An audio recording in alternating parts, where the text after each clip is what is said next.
Looks like we're live. I'm messing with the light right now. See what that looks like. Tonight is natural tool night. On Sundays, I try to do natural tool stuff. Saturdays also. But yesterday, I skipped it and just did a tutorial, I think. Right? Anyway, I'll wait till everybody gets here. I'm going to check the audio in the meantime. Let me see. Let's see. Yep, we have audio and we have people arriving. Okay, good. Excellent. Let's see.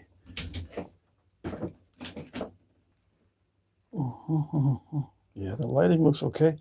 I need to move the overhead light. Let's see.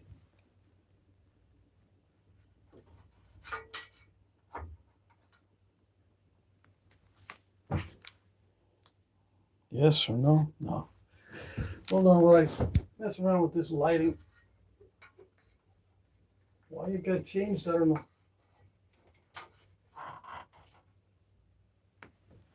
know. Let's see.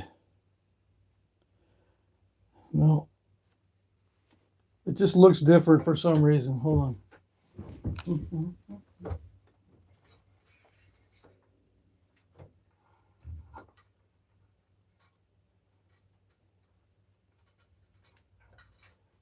Yeah, I'm just messing with the lighting, okay? So we'll be back after station identification.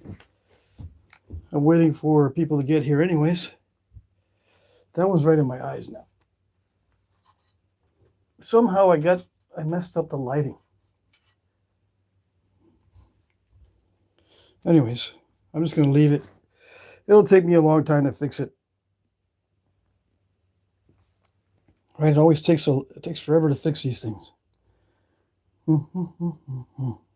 See, I got the shadows. I don't like to have the shadows in here. And somehow it got messed up.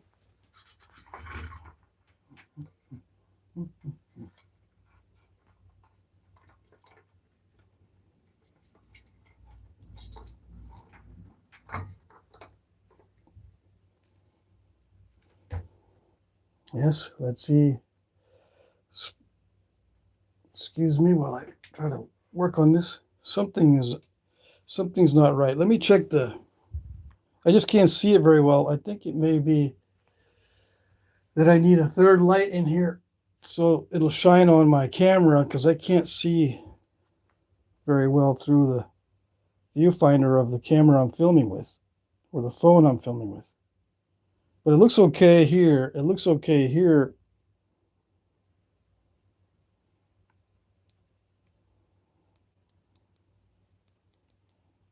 Yes? Do we have audio? Yes? Yeah, okay, we do. All right, let me put my glasses on. We'll just live with that for now. Make do with what we got.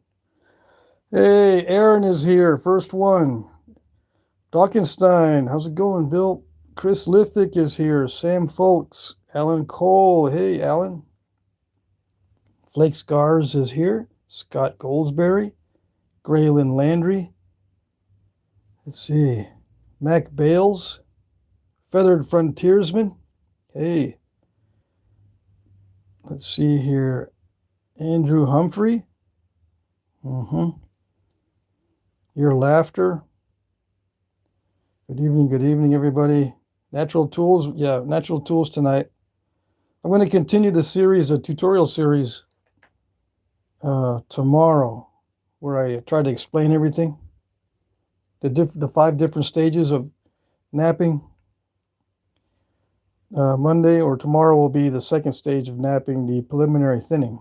But tonight I'm just going to mess around with the natural tools. They've been drying all week in my house.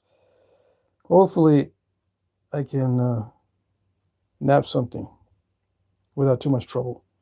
Chris Cox is here. Great Fishing is here. Mike Mason, Killer Court. Hey. Who else? Red Lemur. We have audio. Western Ninja is here. What's up? Chard says POV chat. Yeah. Jesse, Yaki Napper, hey, hey. Explore Florida. We have someone from Russia. You're so cool, man. Thank you, thank you. All right, Golden 1349 says hi. Okay, so let's get started, right? We'll just deal with the weird lighting situation. I don't know what happened. I guess I did something in here. I'm gonna have to bring in a third light. Okay, maybe my main light is failing. That might be it. The light bulb on my fancy. I have a fancy light that I can adjust the settings on it, and that might be failing. Let's see. Oh, hold on. I want natural lighting. Okay, so I've got a couple of bins of stuff I can work. We've got black butter obsidian, one of my favorites. It's actually the favorite right now that I'm working with. Let's get a flake of this. I brought this out of the basement just so I can work on it during a live stream. Which one is the black butter? I think these two. Okay, I think these two are the black butter, right? This one's got bands in it. That might not be. Okay, we'll just...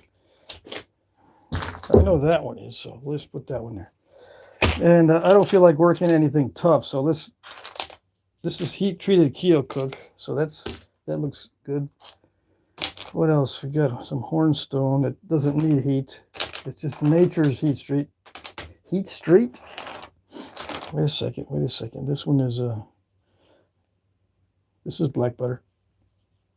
Okay, so we got our materials. Now I'm gonna be very uncomfortable in here because it's hot and humid. But like I said, we'll just make do with what we got. I don't want to turn the fan on because you know what happens when I turn the fan on. We get interference. Okay, so all my natural tools. We don't need the big hammer stones tonight.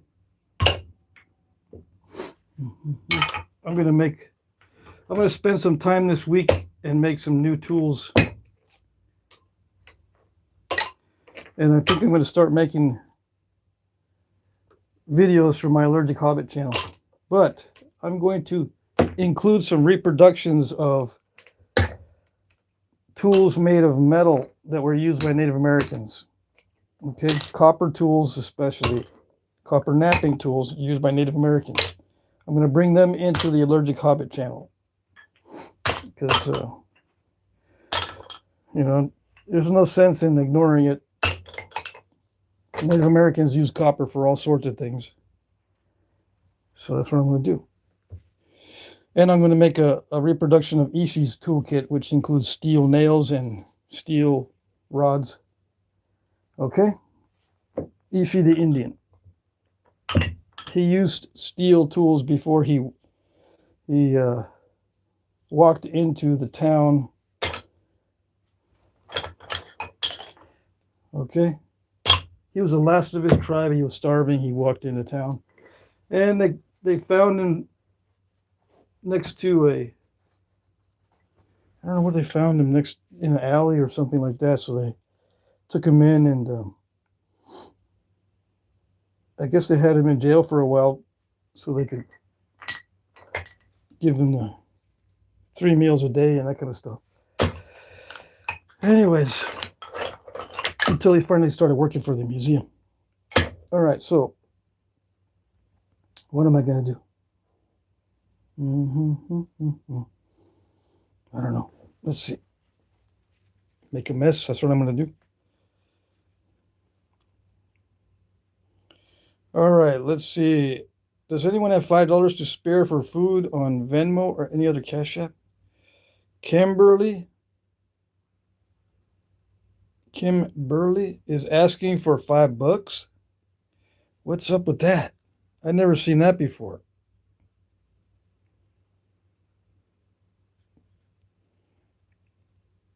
That is weird. Let me see here. Come on.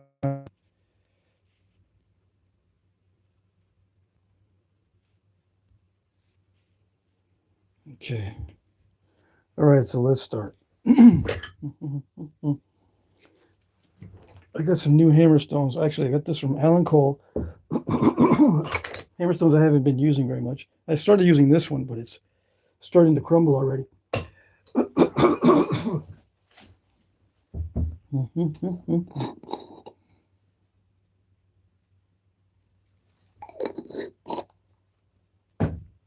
Yeah, I had to have a drink of water. Excuse me. Okay. Let me see. Yeah, I really don't like the lighting at all. It's driving me absolutely insane. Hold on a second. I'm gonna figure out the lighting if it takes all night. I can't see what I'm doing, both in the phone or in front of me. Okay, that's better. I do have shadows for some reason. I don't know if that way. I don't know if I've noticed that before or not. Okay, that's much better. So this is black butter obsidian, and it's straight from the ground, with a few samples taken off so we can see what it is. This is the glossy type of black butter. There's another type of black butter that's not so glossy. It's this type right here. So this is more like what we call a dacite or a dacite. Let's see.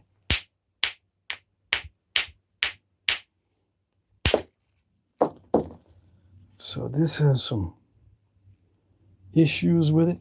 We'll see.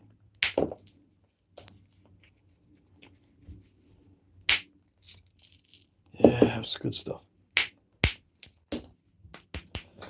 So what I'm doing, I guess I'll explain what I'm doing here. I'm just taking off flakes from the side that's easy. This side is not so easy because it's more rounded. This side is more flat.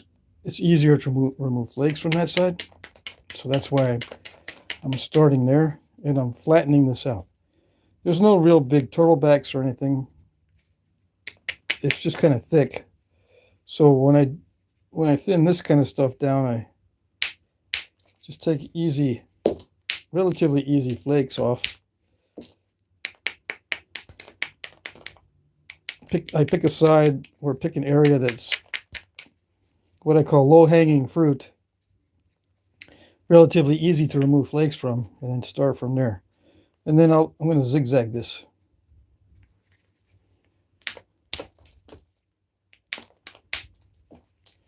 When I start posting videos on my Allergic Hobbit channel, I'm not going to do the natural tools in the vertical format anymore. I'll figure out something else to do on Saturday and Sunday.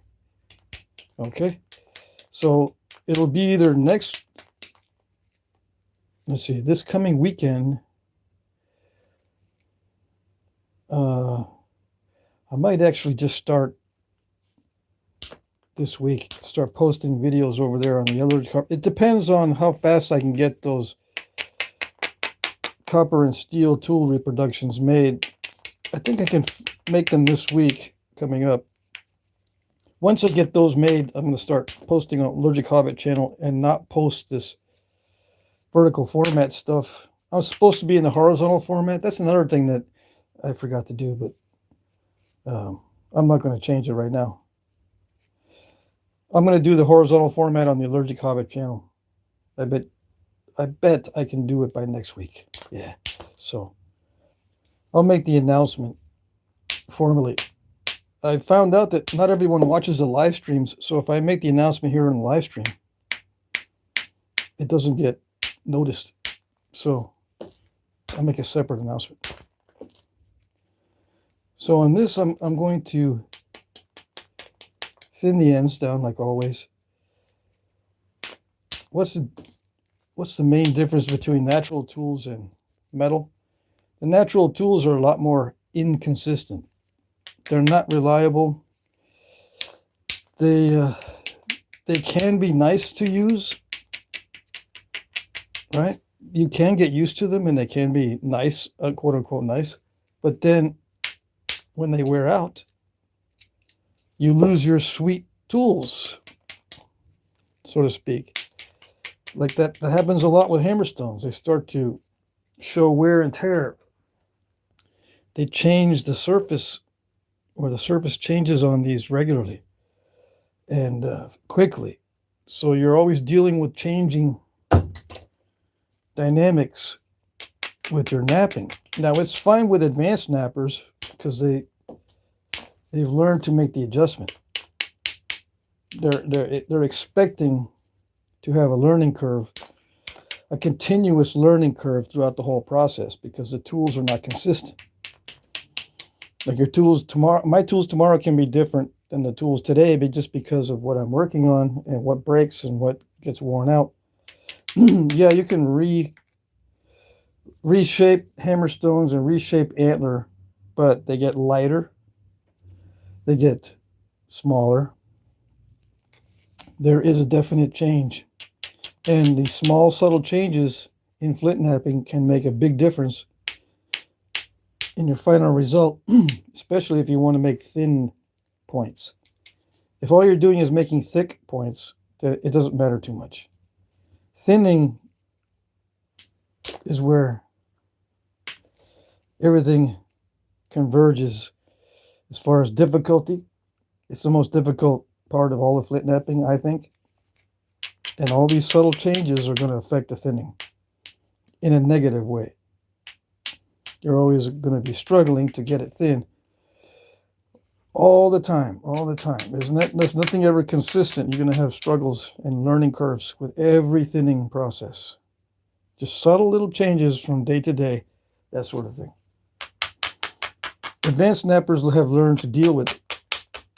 But the new knappers, it drives them nuts, as far as I can tell.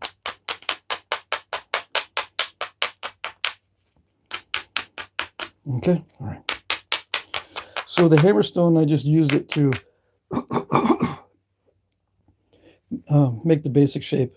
I'm going to use an antler billet to do the preliminary thinning. This is the biface, believe it or not. It does have a turtleback-ish look to it, but it's because it's obsidian and not because it's difficult to knap.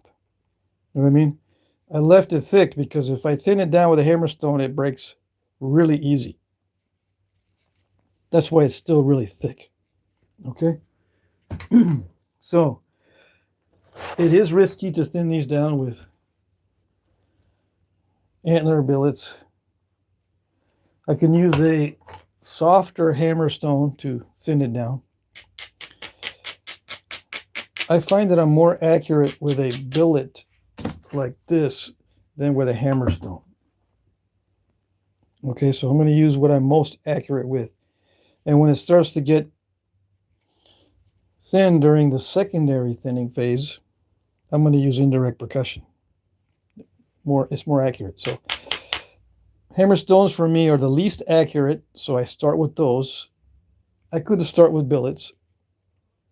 Okay, but the least accurate, I start with that first because for one, I don't want to wear out my billets. And number two, I can replace hammerstones much easier than I can replace the antler. So if there's any issues with the stone, like if it's more difficult than this, I can afford to break my hammerstones during the initial stages, where if I were to use my billets during the initial stages, I would get highly upset if I ruined some of my billets. Yeah, okay. A couple of reasons why I start with hammerstone. All right. Let's see if we can get some of this thin down.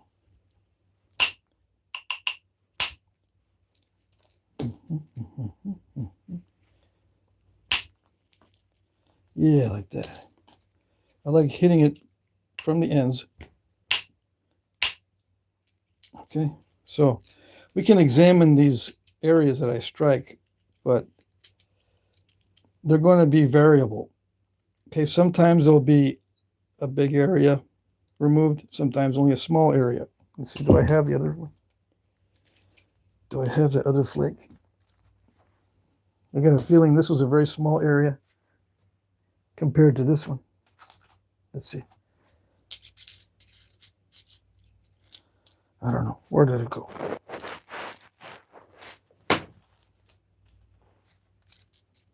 Yeah.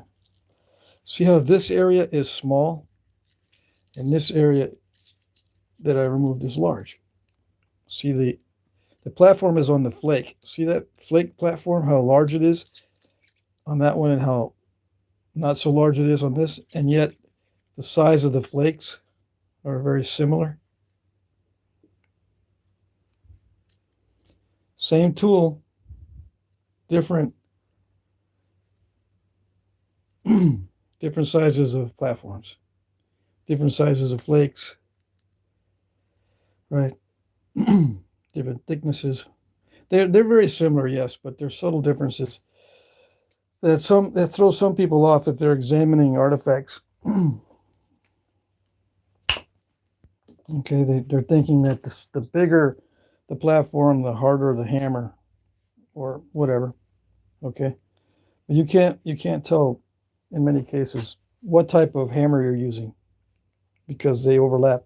The characteristics of these different hammers, the flakes produced by these different hammers, the characteristics of the flakes overlap with each other.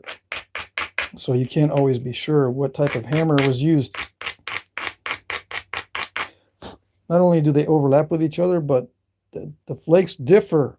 Using the same hammer, the flakes will differ from each other as well.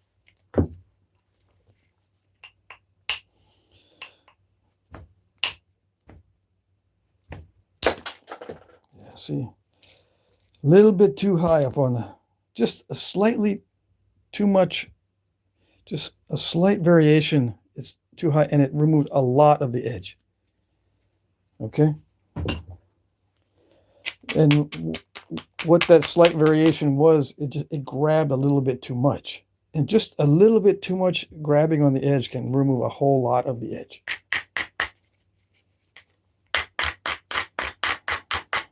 Now I changed the consistency of the hammerstone. On the abrader. This one produces a lot of dust, but it's a lot softer. So I'm just experimenting with different abrading stones to see which one will not remove so much at one time. I don't want to remove too much of the edge because you can see how much I lost just with one strike there. So that can happen all over the place. Let's see.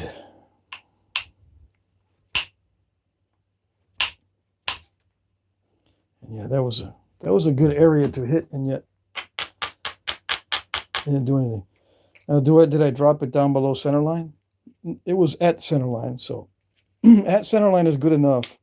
It's not perfect, but it's good enough. You have to sometimes look at the trade-offs. Lowering the edges can remove a lot of material. You don't want to remove a lot of material from dropping the edges and removing a lot of material from overstrikes, and it just removes way too much material if you're not keeping an eye on how much material you're removing. Does that make sense? You have to keep an eye on how much material you're removing at all times, because with natural tool knapping you remove a lot of material. So you try to minimize it. If you look at artifacts and the size of the preforms and the size of the bifaces that they start out with, much larger than what we start out with as modern knappers. Okay.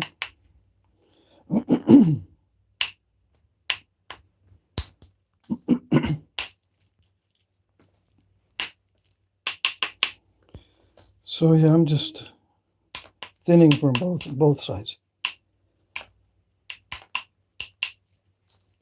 And hopefully I don't lose my voice. I'm starting to lose my voice.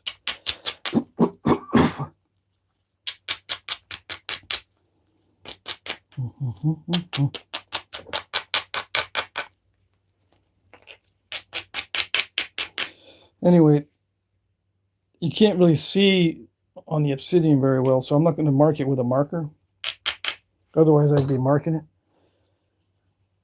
where I'm going to hit. Right? So I'm just opportunistically thinning this little by little.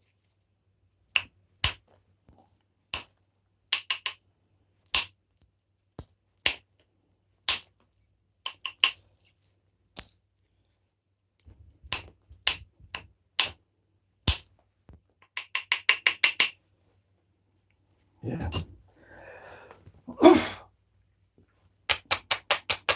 There it is.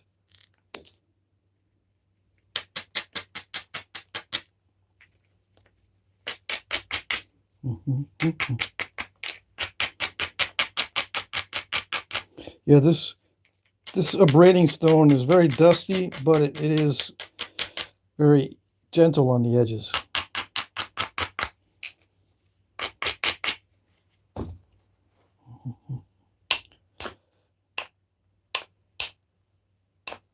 When am I going to switch over to indirect percussion? When I start reaching my limit as far as my accuracy. Yeah, if I'm finding I'm not being very accurate or not accurate enough, I'll switch over to indirect percussion. That's my main driver as far as knowing when to switch. If the accuracy is starting to suffer, I'll switch over. It's not really the ability to remove flakes. It's mostly the accuracy. I can't really be all that accurate with the billet or hammerstone. I know when I reach my limit. When I start making mistakes, that's when I reach my limit. And hopefully the mistakes won't be that bad. Yeah. All right, so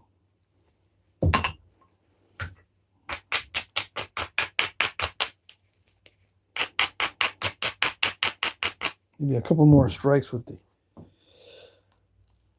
billet here. Hopefully it doesn't snap. Yeah, there's a danger of snapping this in half. Let's see. What do we have in the chat? Somebody named Dusty. You're not ready for my naptastic skills? Who's got naptastic skills?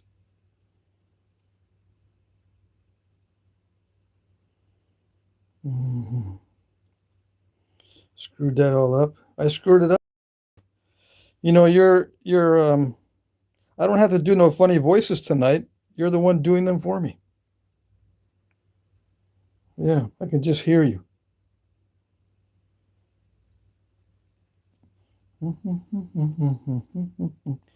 Yeah, see, sometimes I do a funny voice just to be humorous. We have someone in the chat that's doing that for me tonight. Yeah.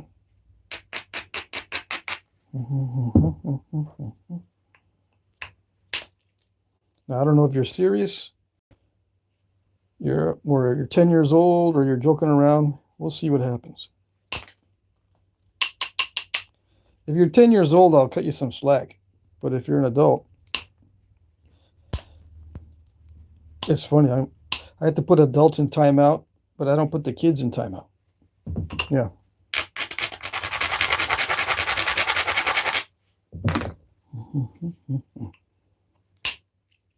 How's that? That was pretty good. Yeah, a little bit lucky. So I think I should quit while I'm ahead on that one. Yeah. Okay, so I'm going to switch over to indirect percussion. In this case, I'm going to quit before I make a mistake. Yeah, I don't think I can get 2 lucky hits like that in a row. So next stage. So that was a preliminary thinning. Now I'm going to go into the secondary thinning. This requires more grinding because I'll be focusing the force more on different spots on the edge. With the billet, the force is more dissipated, so it's hitting more of the edge. But with indirect percussion, the force is more focused, and if it's delicate on the edge, it's just going to crush and smash it. One of the big questions from new people that always comes up is they don't understand why we grind it. It just doesn't seem to make sense. Or it makes sense, but only from a visual standpoint. They don't understand the physics of it. Yeah, they can understand that, you got to get rid of the delicate areas, but how does it actually help remove flakes? Well, they answered their own question, but it doesn't seem like that's the answer. It seems like there's got to be something more to it, but there really is not anything more to it than just making the edge stronger so you can remove flakes. That's all there is to it. Does the shape of the abrading matter? Can I sculpt the edge with the abrader? Some knappers do sculpt the edge with the abrader, but I do it, but I don't do it the same as other knappers do it. I brush. Some are more deliberate. Some are more deliberate in their manipulation of the edge with the abrader. I tend to brush and grind at the same time. For me, it's faster. I tend to do the whole edge, so I need to be faster. I can't be lingering on each spot and manipulating each little spot here and there, and turning it and manipulating and sculpting it and planting flakes and doing that all the way around. It would take forever for me to do it. Now, other knappers, they'll just do a little bit here and nap and then pick up the stone again and abrade and put it down and pick up the flaker. They're always picking up, putting down, picking up, putting down, picking up, putting down. I don't want to do that. That actually drives me nuts. I have to drop it, pick it up, drop it, pick it up, drop it, pick it up, constantly. It breaks my train of thought. Okay? That's why I don't do it that way. So I do it all just a couple of reasons why I do it all in the beginning. Okay. All right, so my tools have been drying all week, so they should be okay as far as being able to remove flakes without the obsidian chewing on the antler, so to speak. So I'm just going to try it here and there and see how it's working. Experimentation is the name of the game until you get used to it. There's a learning curve with every knapping episode. Every time you sit down and nap with natural tools, there's a learning curve. The natural tools are, in this case, they are susceptible to humidity. Here in Vermont, where I'm at, there is big changes in humidity levels. It could be very dry one week and very humid the next. We could have a string of dry days or a string of humid days. We had a string of a bunch of humid days, and all my antler got soft. And I noticed that last week. It seems to be okay today, but we shall see.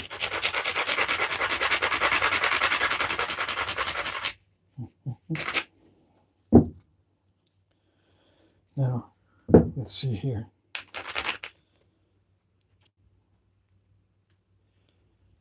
I'm looking at the chat here, see if we have any more dum-dums.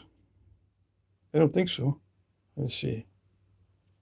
Thoughts on theory Clovis spearheads technology actually came from France and Europe, not over from Siberia. They crossed land bridge, UK, Iceland, Greenland. Yeah, I don't believe in the Solutrean hypothesis at all. Clovis is North American. It spread into South America very quickly as a meme, okay? Technological meme. People were already here when Clovis was developed. It was not a people, it was an idea. It was a technology. Clovis was a technology, not a people. And that's pretty well established nowadays, unless you've been living under a rock.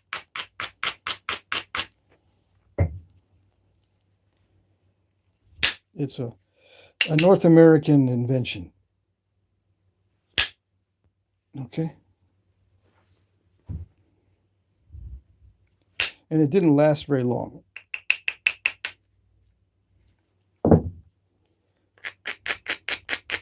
And overshots and basal thinning is not unique to Clovis.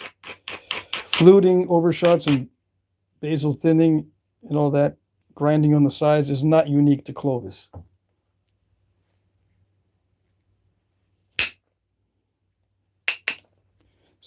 Some things were carried on after Clovis, and some things existed before Clovis. Like I'm pretty sure the ground down stems were something that existed before Clovis, with some of these stemmed points that existed before Clovis. Okay? I think some of them are actually called early stemmed. So unless you've been living under a rock, which a lot of people have, unfortunately, you're not going to know this, right? Let's see. If you've been living under a rock, you're not going to know this.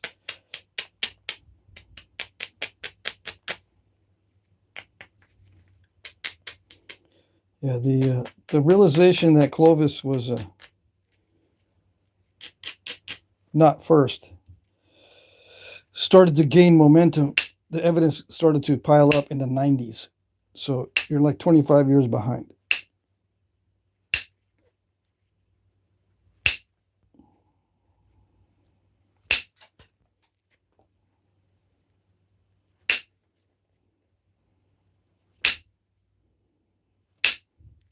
And the Solutrean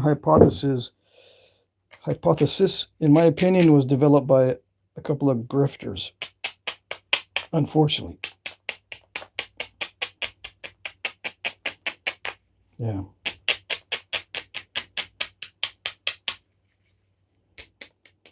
Some people will cash in their credentials just to grift and make some money off of some books. Unfortunately, I think that's what happened with the Solutrean hypothesis. And it still lingers because people don't really do much research. They just hang on to old stories.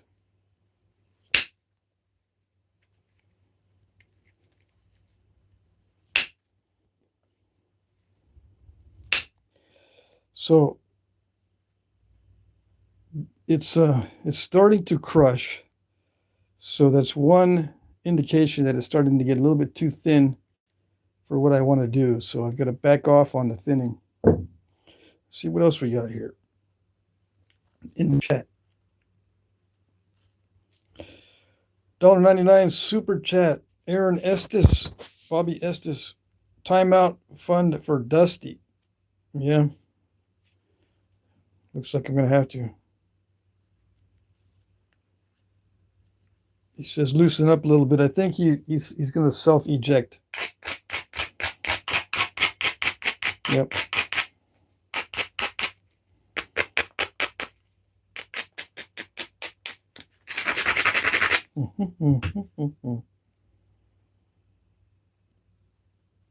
Let's see here. Let's see. Jesse says the ancient sites got burned over time with many feet of buried over time with many feet of dirt. Then a river gets diverted or a flash flood cuts through the old site and a pointy road down the lowest elevation of the river. Yeah. They didn't place the points in the river for people to find later. Yeah. Dusty's back. Yeah. Just a random Bigfoot says Dusty is back. Yeah. Let's see. Bill says, I wonder if his kiln is much better than the turkey roaster because his stone is like 100% obedient. Whose stone is 100% obedient?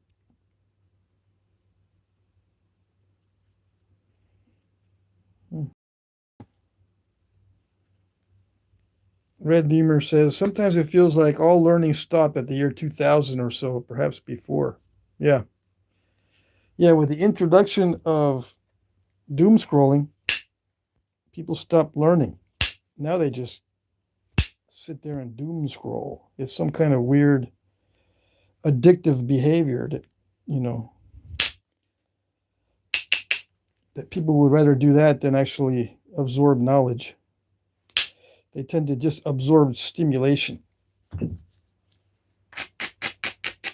Yep. I think it happened mainly in the 2010s, about 15 years ago. I think that's when it started happening a lot. Right when I started making videos. Yeah. And that's not why I started making videos. I started making videos because it was made easy for everybody. YouTube made it easy for people to make videos. Yeah. You can sign up really fast and start making videos right away. All you needed was a camera, and it was easy to upload at that time. I guess it's still easy, but what's hard about it now is if you're trying to catch everybody's attention, the YouTube's is flooded now with people. Nothing is original anymore. It used to be easy to be original. Now it's not easy at all. A lot of people doing the same thing. Even the obscure stuff. There's a lot of people doing the obscure stuff, like Flintknapping. Okay, so am I done with the secondary thinning? I'm almost done. I think I can do a little bit better as far as removing some nice flakes. This softer braiding stone is working pretty good. Not removing too much of the edge. This is snapping half-ish though, so I am pushing the limit here on how thin I can go. I'm going to stop here in a minute. I'm going to quit before I make a mistake. I just want to get rid of some of this flakery surface that I won't be able to get rid of with pressure flaking.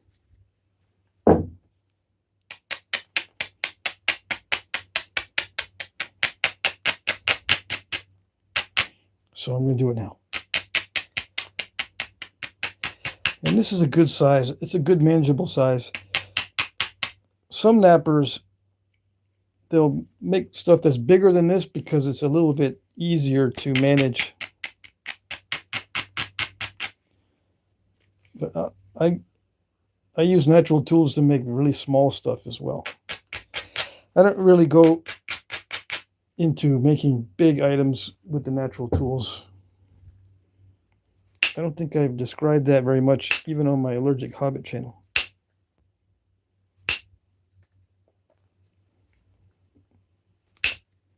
It's kind of a different mindset. Well, not kind of. It is a different mindset. Whole range of different skills when you're working with something really large, and all you've got is billets, antler billets, and hammerstones. You don't have anything really, really heavy. The hammerstones can be heavy, yes, but then they're all really bulky. It's hard to get pinpoint accuracy with a big, heavy hammerstone. Much easier to get pinpoint accuracy with a heavy copper hammer, something like that. Come on. I think I'm reaching the limit, but I need to get that one lump out. This lump right here. The antler is dry enough.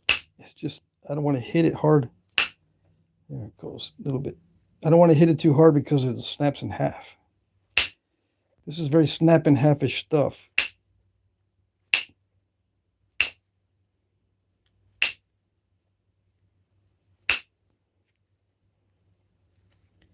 Let's see. Yeah. See how flakery it is? Now, on the real artifacts, they're very flakery when they use obsidian in most cases. So, if I wanted to make a reproduction, I'd be fine. But reproductions are not really pretty when they're made by modern people. Yeah. They're not considered works of art. They're considered ugly. Yeah.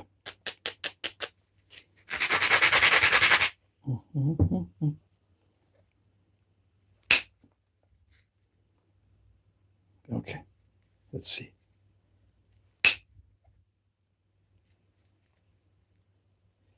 They're considered ugly if a modern napper does it. They're not considered ugly if they're made by the Native Americans, of course. The artifacts are always beautiful. It's a psychological thing. Perfectly fine. I'm not complaining. I'm just stating the facts.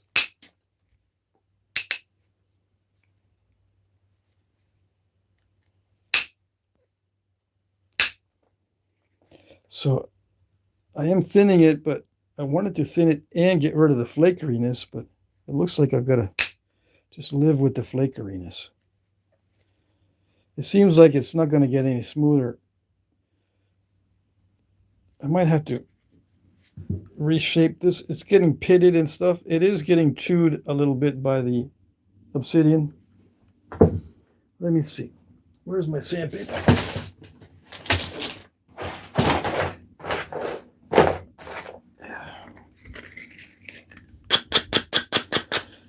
Let me reshape this a little bit.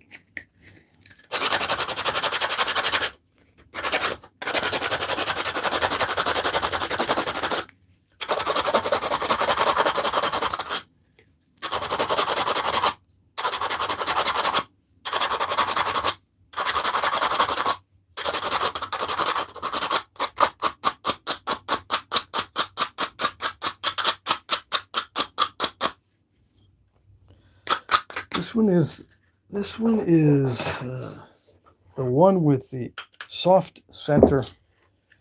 Maybe I should use the other one. Is this it? Yeah. This is the one with the hard center. This is, I don't know. I think they're both axis deer. No, this one might be whitetail. I've been using the whitetail. I should probably use the axis deer.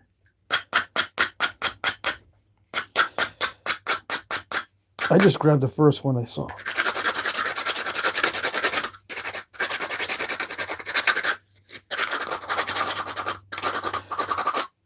See, if this gets all chewed up, it causes a lot of weirdness in the flakes. They don't come off clean. They come off broken up. When this is all nasty, the flakes come off all broken up. Okay.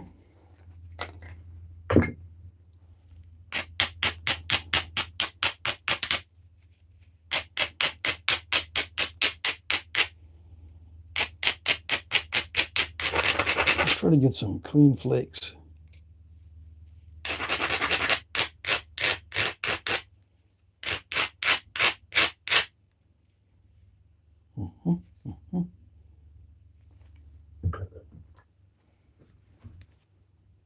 All right. Let's see. Yes, are we getting a clean flake this time? Yeah, it looks like that one is. Is that beginner's luck? It might be beginner's luck. We'll see.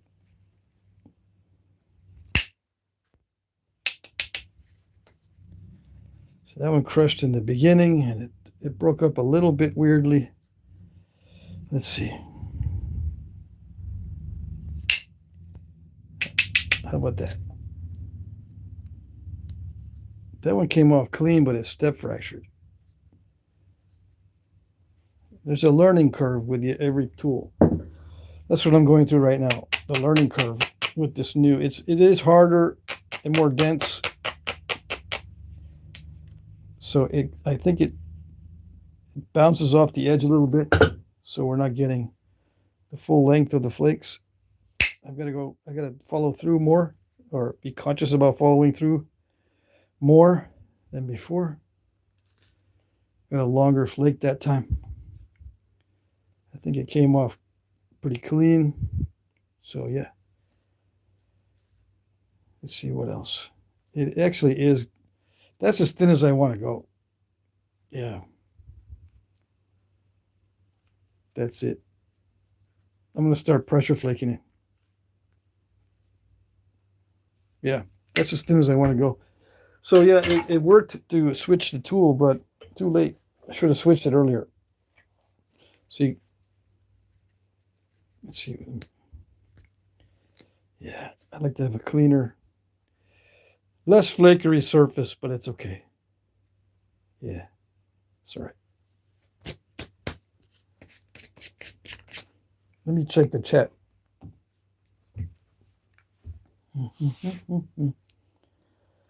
All right, let's see. Alan Cole. I get back from vacation and just want to relax with my friends, but no, immature trolls making me pull the trigger. Yeah, maybe mom will get her phone back. Yeah. Let's see. New people in the chat. See, with the vertical format, I usually don't do the natural tools with the vertical format. Let's see, Feathered Frontiersman Pat, at some point here soon, I'm going to send you some of my home stone. Remember today as a comparison as to how it behaves. Okay. I don't know if I'll be able to remember today. Are you talking about obsidian? Some of your home stone from obsidian? Or some of your, is it obsidian?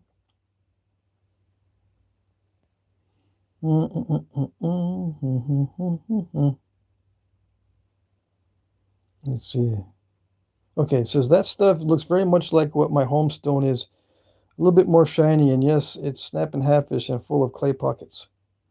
This one's not full of clay pockets, though. It'd be easier if you just remind me what this looked like to you during this live stream when I nap some of your stuff. Because for me, it's more difficult to remember because I nap all kinds of different stuff. And I get mixed up on the days. If you're a hobbit from the Lord of the Rings, which one are you? I'm the allergic one. Yeah. Sounds like you and Kate will get ice cream tomorrow. Okay. Let's see. Is there somebody named Kate that's doing some shenanigans? Unsubscribed Incorporated is here. Yeah, well, you are a master, excellent napper. You are in your own class. Thank you. Thank you. Let me see here.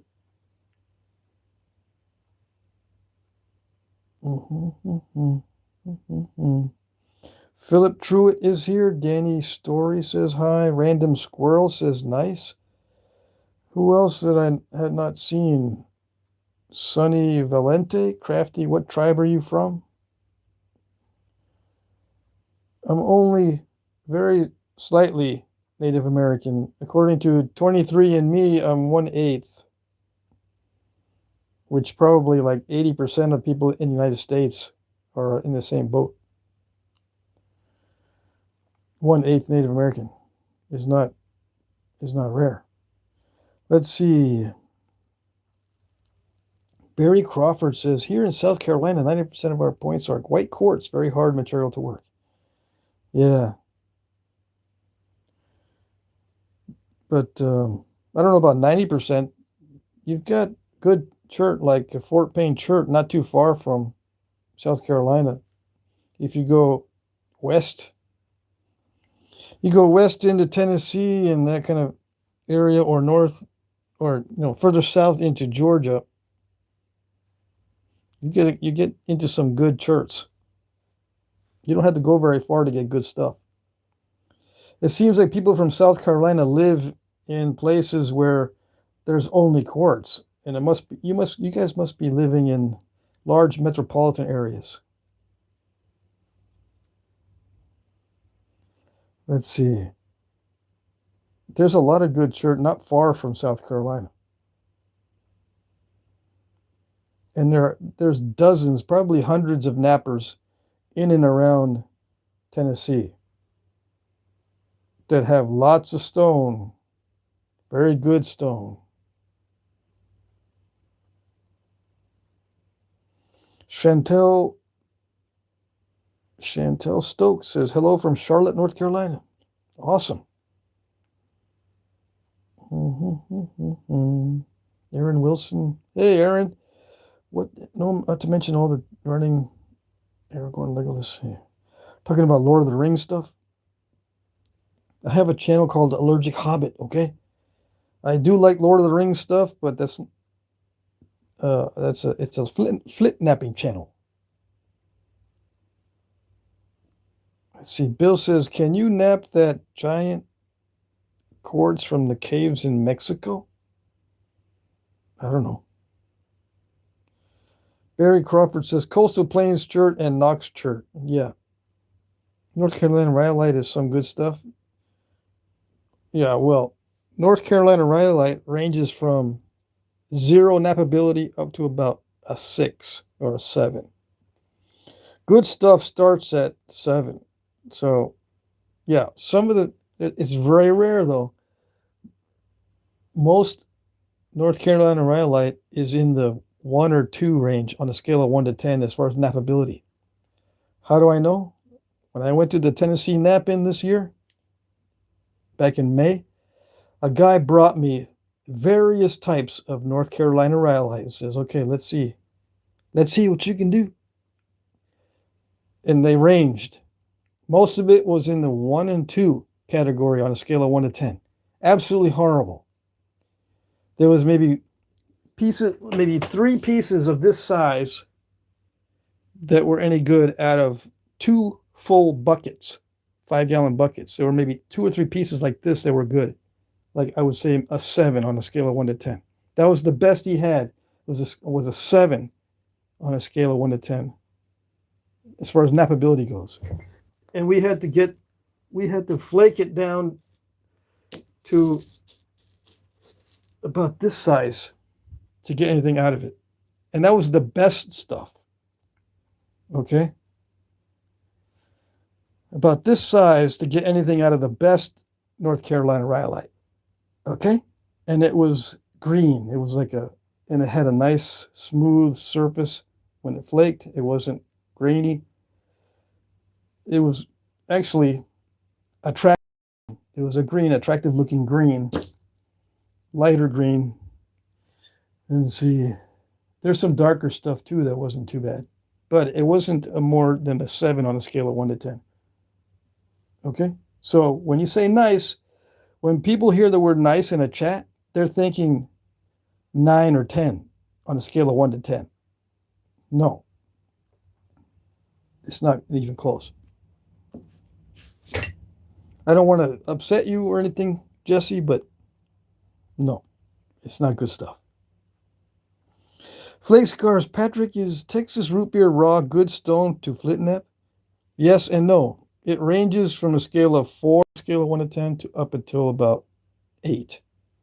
And if you heat treat it, it might get to a 9. Okay? It's never a 10. So most of it is going to be in the 4 or 5 range as far as knappability on the Texas root beer. A lot of it needs to be heat treated. If you get a 5-gallon bucket of root beer in Texas, root beer chert, half of it's going to need heat.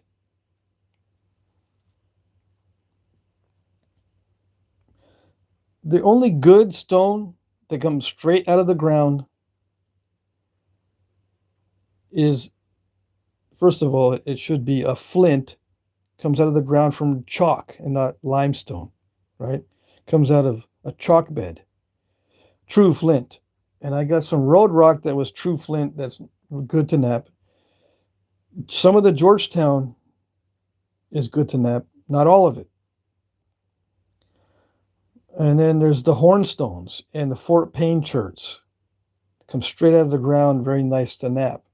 Okay, but they range as well. But in general, the best stones are going to be those formed in chalk or nature's heat treat like hornstone. All right, everything else is terrible. You have to assume. And if it's good, you're lucky.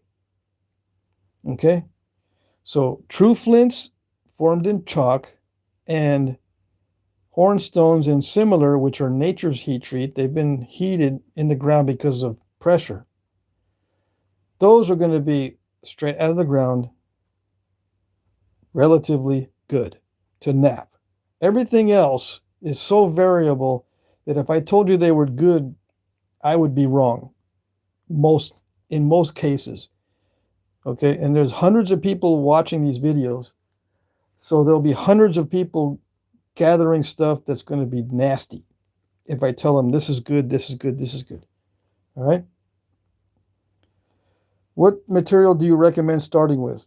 I recommend starting with man-made glass. That's what I always do. Or, you can get high-grade floor tile, porcelain floor tile, high-grade stuff. It's got to say porcelain on it, for one. You can get that stuff at hardware stores. But man-made glass, especially bottle bottom glass, and especially from large bottles. Okay, let's see. Do I have a sample? I think you can use your imagination as far as bottle bottom glass goes. Okay.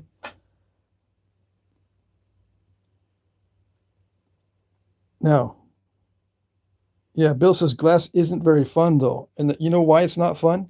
It's because if you mess it up, it's you and not the glass.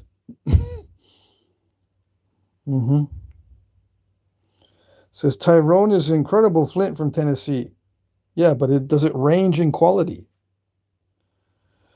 A lot of new guys, they don't understand that these rocks vary in quality. It's not always the same. But man-made glass is going to be your most consistent. And then high-grade porcelain floor tile. And yes, it has to be floor tile and not wall tile. Okay? Floor tile is made for durability. And it also has better ingredients and it's just made better. Now you can also knap porcelain, just porcelain, like porcelain dishes and other kinds of glass dishes. Man-made substances are the best material to start knapping with. And they are boring and nasty and not very fun because it's going to be you that's the problem and not the stone and not the material, I mean. Yeah, that's the problem with the beginning, with beginners, because you're going to find out that you're not good at knapping and that's no fun. We all start not being good at knapping, but the man-made materials will definitely bring that out, and that's why it's not fun. Let's see here. Let's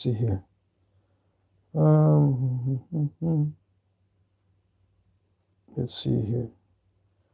Some people, they like the fun of breaking into large rocks in large chunks.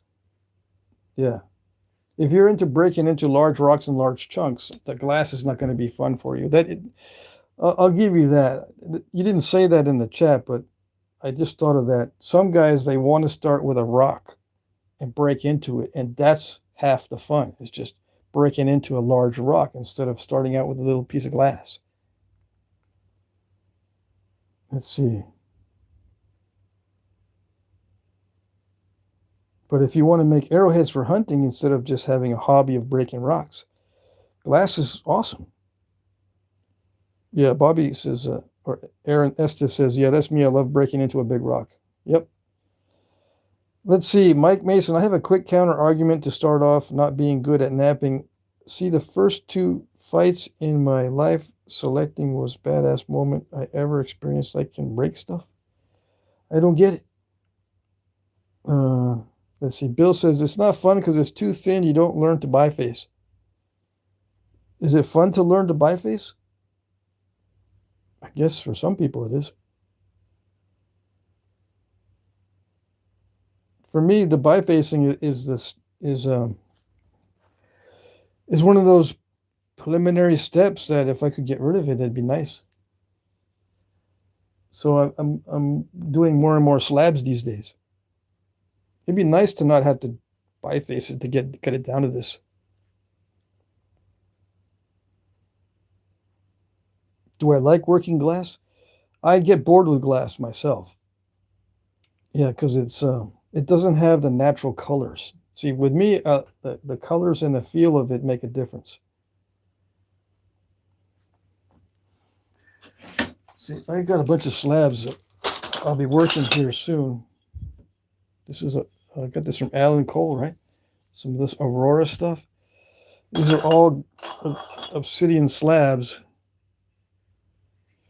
New guys, as long as the slab is thick. See, I got this from a friend of mine, and he knows that I nap thick slabs. So this is like a 1/2 inch thick.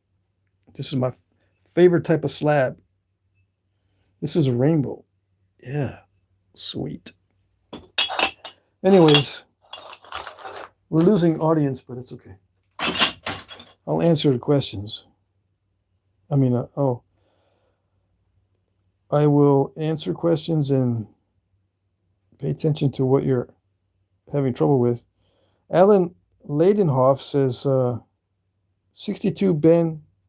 I'm 62. I've been collecting rocks for a long time now. I want to get into making arrows. Awesome. Aaron Wilson, especially at my obsidian quarry, it's a wonderful experience. I guess, bifacing, yeah. Good amount of likes tonight.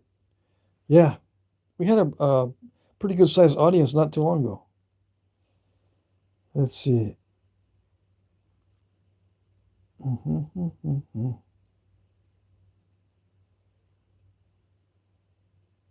Okay, so let me get back into this. I'm not looking forward to it, though, because it's so easy to break this stuff. Yeah.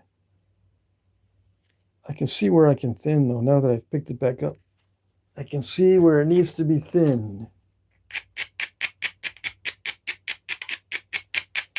One more flake, just one more flake. Let's see.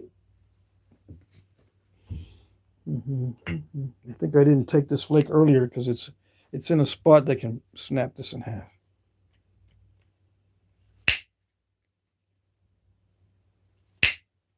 Yeah. And it's chewing on the antler. Right there. See, if I take this off, that's all flakery right there. If I can get that, I can get it with copper. So let's just stop for a second here. And get that out of there. Like that. How about this one too?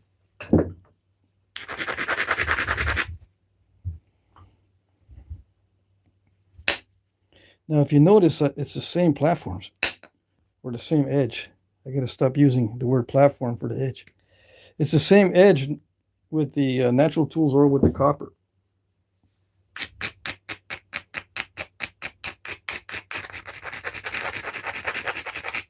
Yeah, you can nap off the same edges, whether you're using copper or antler.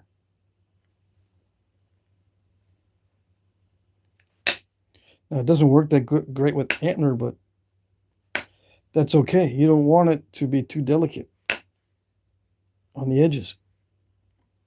And if it's not napping with the antler, if you're using natural tools, and if it's not napping with the antler, then that's it. That's your limit.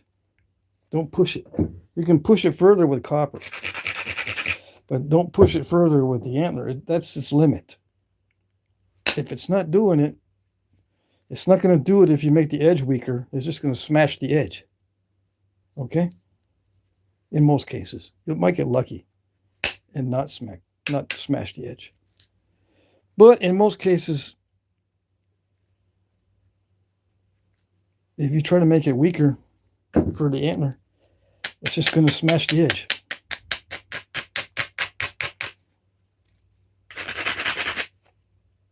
some people say you don't have to grind it as much with the antler. If you're going to use antler. I don't know. It depends on the material. I suppose that could be true as a general statement, but I don't know. I don't find it to be true as a general statement. But that's just my experience. I'm not going to go entirely by my own experiences. So I'll give you the benefit of the doubt. But in my experience, the weaker edges will smash, and it's not worth it. All right, so I probably reached the limit of my thinning anyway on this, no matter if I'm using antler or copper. I just took a bite at it. Okay. So now I can justify using pressure because we're not getting any good returns on the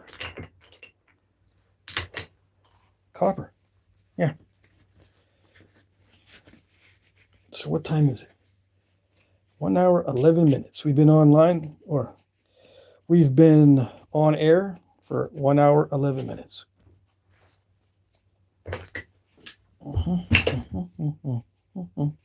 Let's see if this is going to work. Oops. I smashed the edge.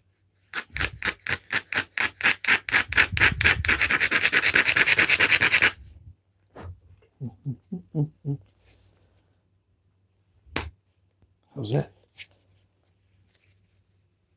Look how dusty that is. I can't see. Yeah, I'm gonna have to sharpen that.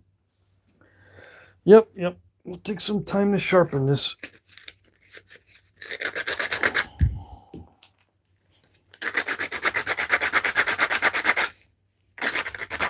It doesn't take long with this sandpaper.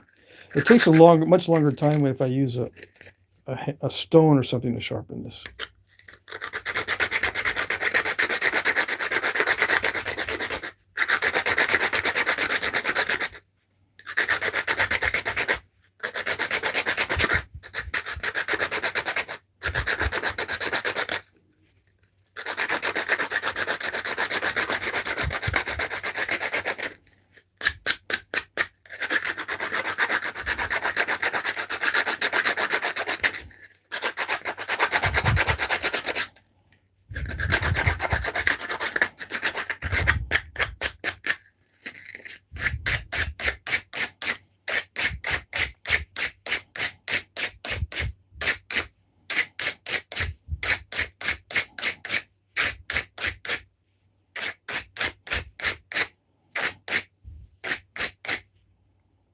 That might be good enough. That might be just right.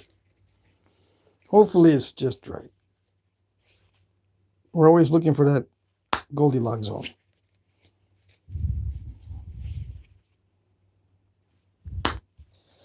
Not too dull, not too sharp. Yeah, I think that's just right. Took off a couple of good flakes. So we'll see. We'll continue.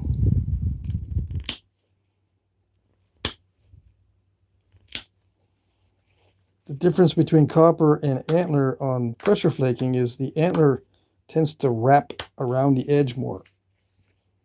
It's a little more spongy, just slightly more spongy than copper. Or, how should I say, it wraps around the edge. It wraps itself around the edge, so I can actually put the antler on the edge more easily than I can put the copper on the edge. Right on the edge of the edge. When I put copper on the edge of the edge, it doesn't grab. So I got to put it up a little higher than right on the edge of the edge. But with antler, you can stick it right on the edge of the edge. I wish there was a better way to explain that.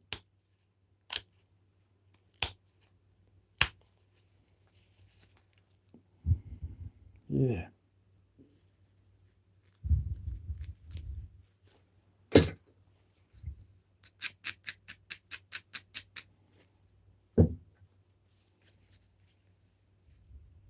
Does it?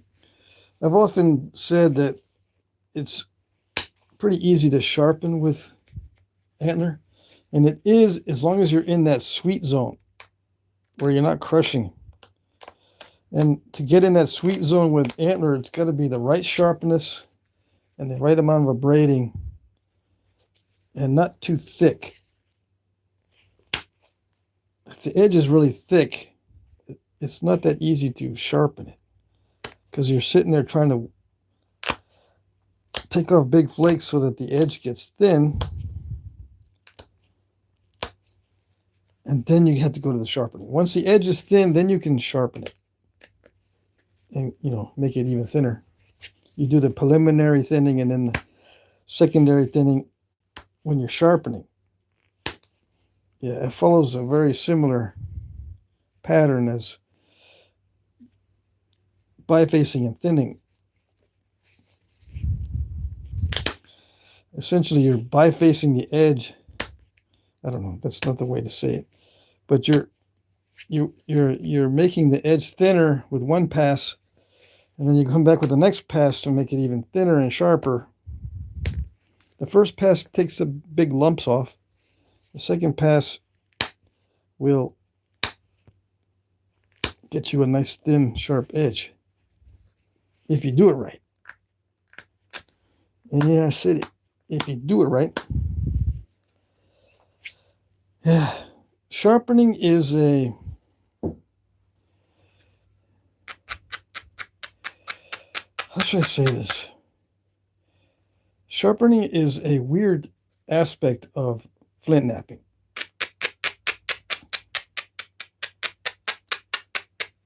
Because it's totally separate, I think, from most other flint knapping. It's an entirely different thing. Sharpening the edge is weird because you don't need to be an advanced knapper to learn it. You don't need to run long flakes to sharpen. It is flint knapping, but it's not like the type of flint knapping that gets you to this stage. From a rock to this. From a rock to this, I think that's flint knapping. Sharpening that up is more like maintenance. Maintenance knapping. I don't know how to explain it, but it's not the same. It's retouch. In the archaeological record, they say that's retouch, which I guess is a good name for it. It's not exactly in the same boat as the rest of the lithic reduction, as they call it. It's a retouch. So they got that part right.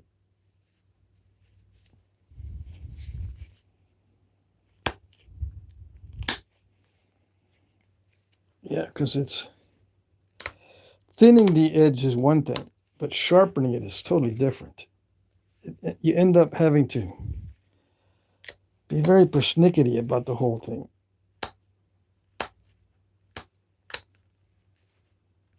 It can be meditative, you know, to sharpen it. You can kind of get into the zone.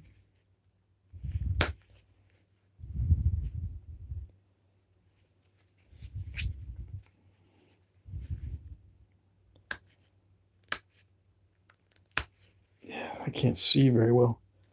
But see, I'm trying to get the edge thin down, but it's just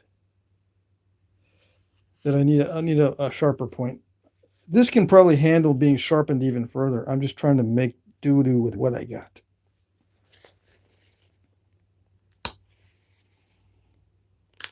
Why don't I sharpen it down more?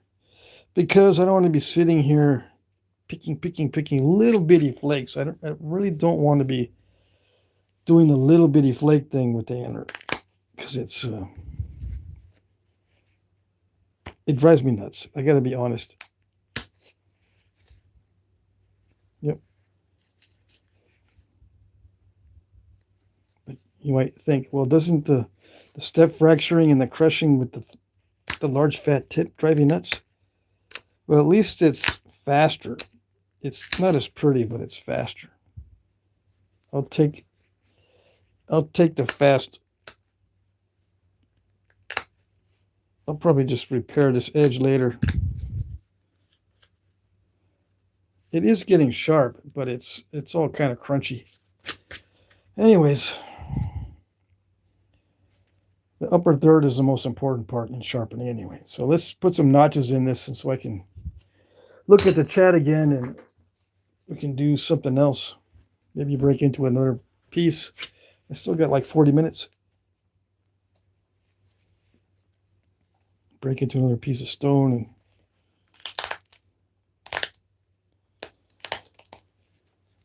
get some time in on this, some of that Keocook heat treat. Okay, come on.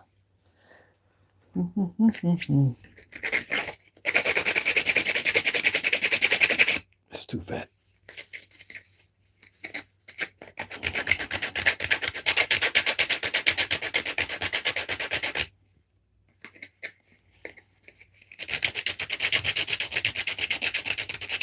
See, if this is too fat, it takes a lot of pressure to get a flake to remove, and that is a formula for snapping the whole thing. Come on. Let's see. There we go. Let's do it this way. Yeah. I gotta learn to do this way anyway.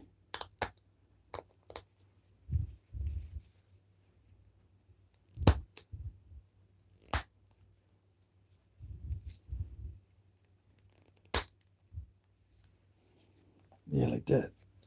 Problem is that's very powerful, and I end up breaking off a bar of it. That's all right.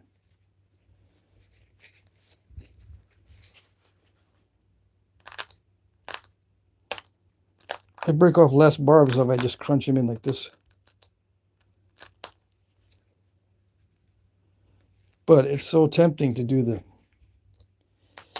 notching like this in a vertical position. Yeah. It works though. Gotta give it that.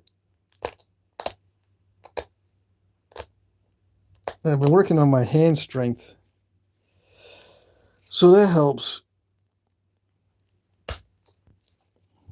Yeah. How do I work on my hand strength? I got the squeeze exerciser, and I'm also I got some dumbbells that I've been exercising with.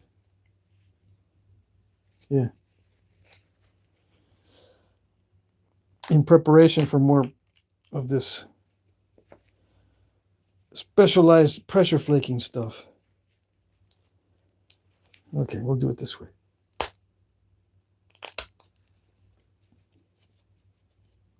We're off a little bit. Dang it. We're not symmetrical. It's all right. I got to keep telling myself, it's okay, it's okay. We don't need no stinking symmetry.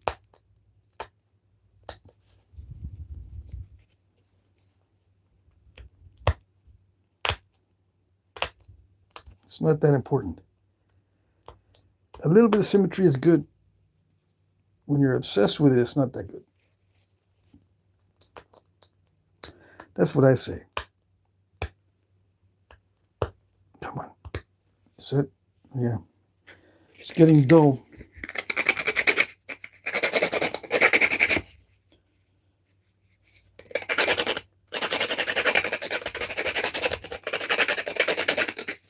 And by dull, it just means getting fat. It starts to wear down the, it does chew on the antler even when I'm doing notching. So it starts chewing on the antler, and I've got to resharpen.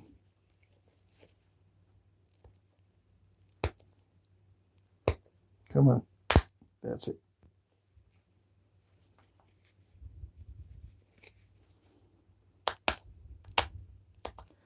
And the hand strength helps to prevent slipping. When you have hand strength, you can keep this from slipping around and keep it, I don't know how to explain, keep it from drifting. And it just punches down right where you want. If you've got the hand strength, you just gotta loosen up a little bit after a few minutes doing that, because you'll get knapper's cramp.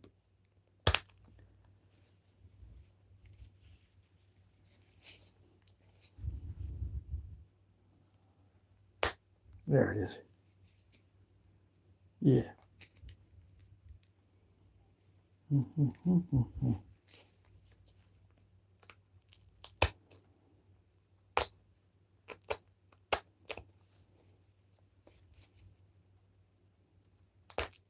Yeah. But there it goes. See, it's a very powerful technique. That's what you get. That's what I get.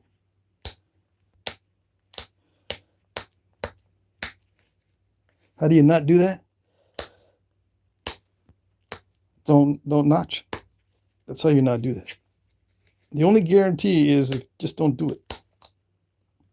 Just don't notch. If you don't want that to happen, don't notch. If it doesn't happen, it's luck. Yeah.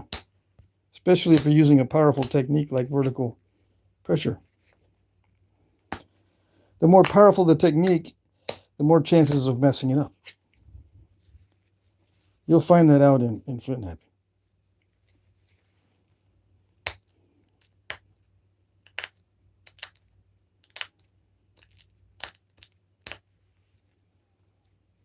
Yeah, I gotta take this way back.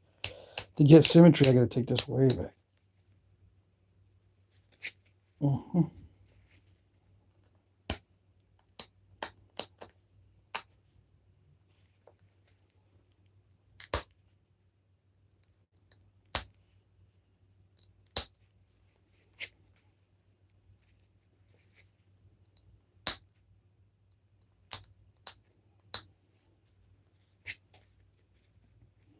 Man, okay, so let's see.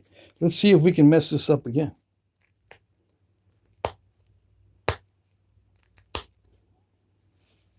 It's getting dull. See, on that corner right there.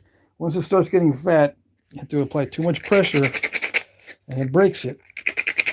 I bet you it was too fat when I broke that ear off. All right, let's see.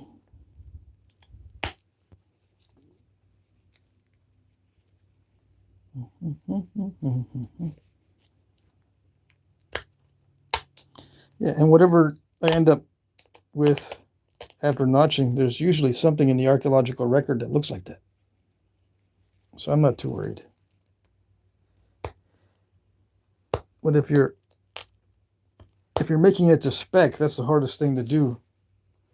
The second hardest thing to do in Flintknapping, I think, is making it to spec. Start out with specifications and try to keep everything in line with the specifications. The first hardest thing is thinning down something thin. Second is making it to a certain specification. Come on. I gotta make that notch more square. I mean, make the corner more square. So I can get more leverage or whatever at the bottom of that notch.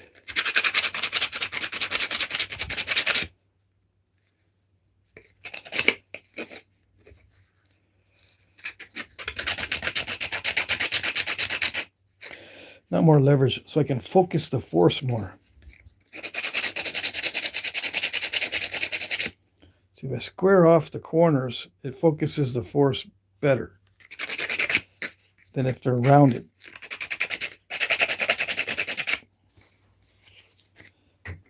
Let's see if that'll focus it enough.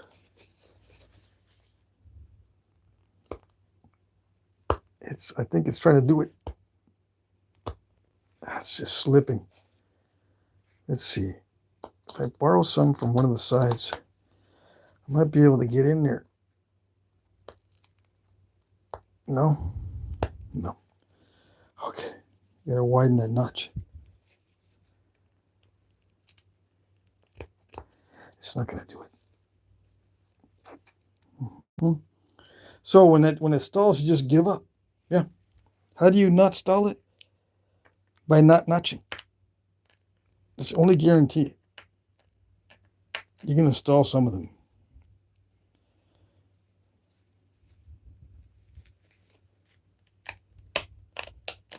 And when it comes to knapping with natural tools, when you stall, that's it. You just got to live with it. Sorry to say. That's just a law of the West.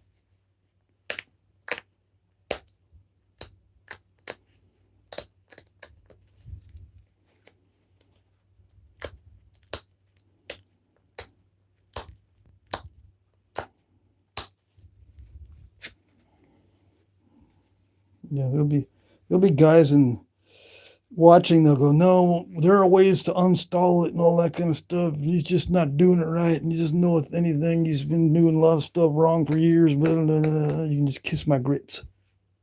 Yep. So, yeah, I don't care.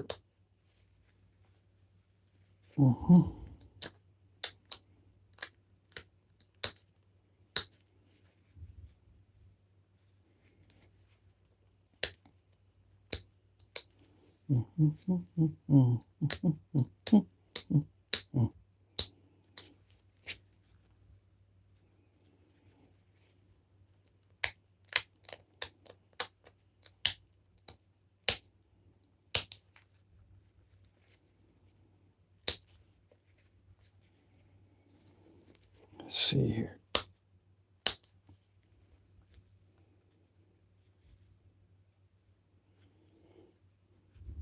Yeah, the only thing left to do is maybe thin it some more because it looks kind of curved. Thinning it more can kind of take that curve out. I don't know if you can see it, but I probably should take off more from here. Yeah. Let's see. That's my favorite part. Hitting the base when it's almost done so I can make sure it breaks. Yep.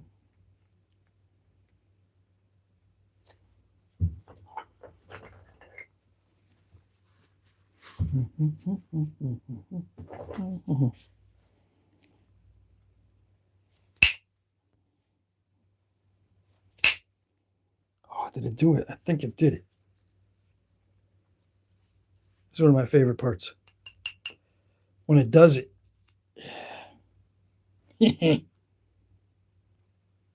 Yeah, when it does it, that's one of my favorite parts of Flintknapping. Let's see, where's the pad? Just clean it up. And then we're going to try the haft. I haven't used this in a while. I should use this one more often, but I like this one too much. I don't want to wear it down. What else can we do? Well, we haven't really finished sharpening the edge. To finish sharpening the edge, I would need to grind it a lot, right? And then do one more pass. I don't need to do a pass on this side. I would probably do just one pass on each edge on this side only. Both passes on the same side because it's more lumpy on this side. Or it's got more convexity and it's fatter. And if I take more off of this side, it'll kind of straighten it out. It's not too bad right now. But I can see there's a little bit too much on this side. But the real ones, you know, they're not. They don't care too much about that kind of stuff. All right, so let's see. What are we going to have to do? This is too big. Everything seems to probably go well in this one. Yeah. Everything seems to be going well into this handle. This is a perfect size handle, I guess. Yeah. That's what I would do. I'd make a knife. Of course, it can be used as a little dart point. How about this one? Does that look good? No,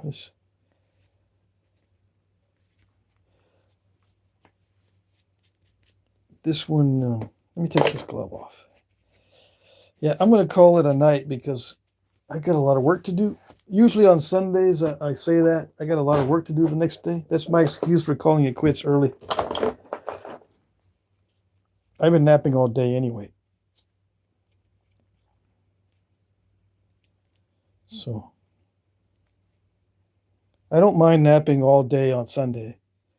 That's my main napping day, so I'm prepared for it. But, you know, it gets kind of tiring. That's what I would do. So these are our two favorite hefts, right? So I should make a bunch of these dimensions. Sell them. Yeah. What other one have we been using that works really good? I think this one here. This one works pretty good too. Almost everything fits in. If it's this size, it'll fit in this one. So I'm gonna start making more of these handles and stuff and selling them on the auctions. Yeah. And more of these foreshafts.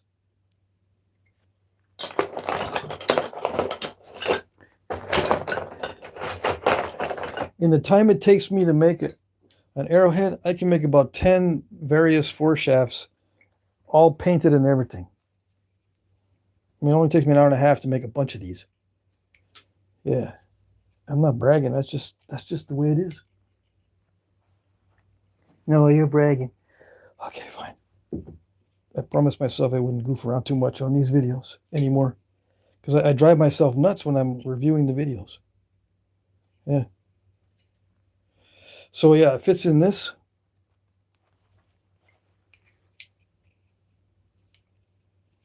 You guys let me know if you want to see more of these knife handles and foreshafts and stuff. Maybe I'll make some of these spear shafts. This one has started out straight, but it's been warping in this heat in the shop. This is elm. And I guess what I did was I straightened this while it was green. And now that it's drying, it's going back to its original shape. Dang it. Anyways, that's what I would haft it into. That or that knife handle. So it can be either one. Yeah. Okay. Yeah, we're not going to do the keel cook tonight.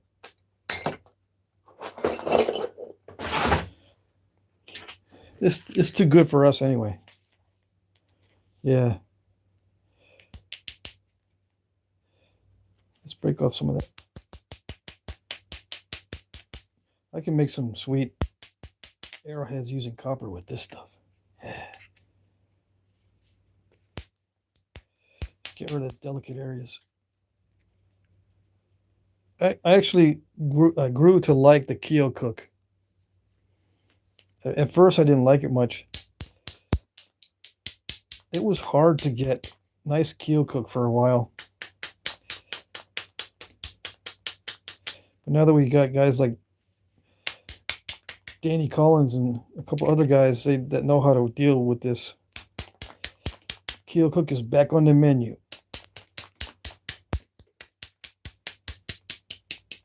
Yep. Yeah, it's nice stuff.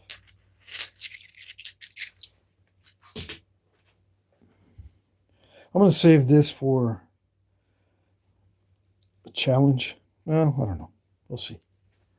We don't need to do too much of those challenges anymore unless you guys request it.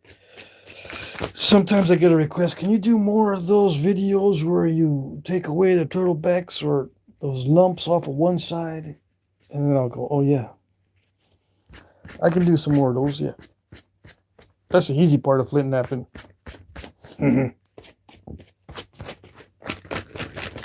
All right. I'm going to check the chat. So you guys that are just doom scrolling, go watch the guys that are cutting up lumber in India. Yeah.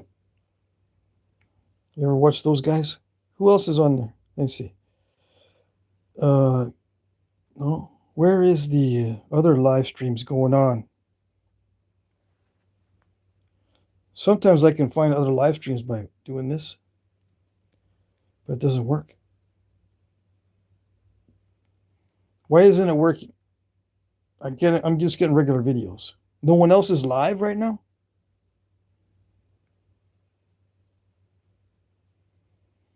I can't doom scroll the lives. What's going on? Anyways, let's check the chat.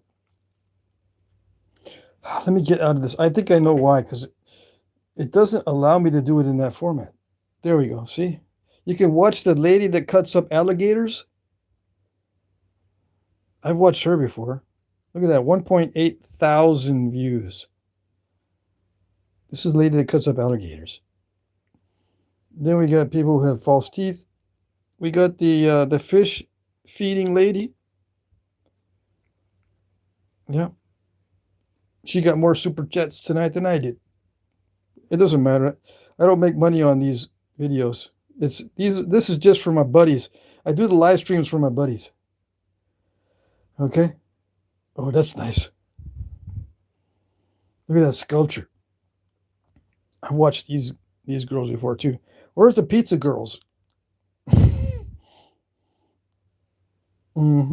So this is what I see on my live streams. Look at this guy. What is he? What kind of drugs is he on? I have no idea what he's doing. Do you know what he's doing? Look how many viewers. 766, and all he's doing is playing like hopscotch with the bottles.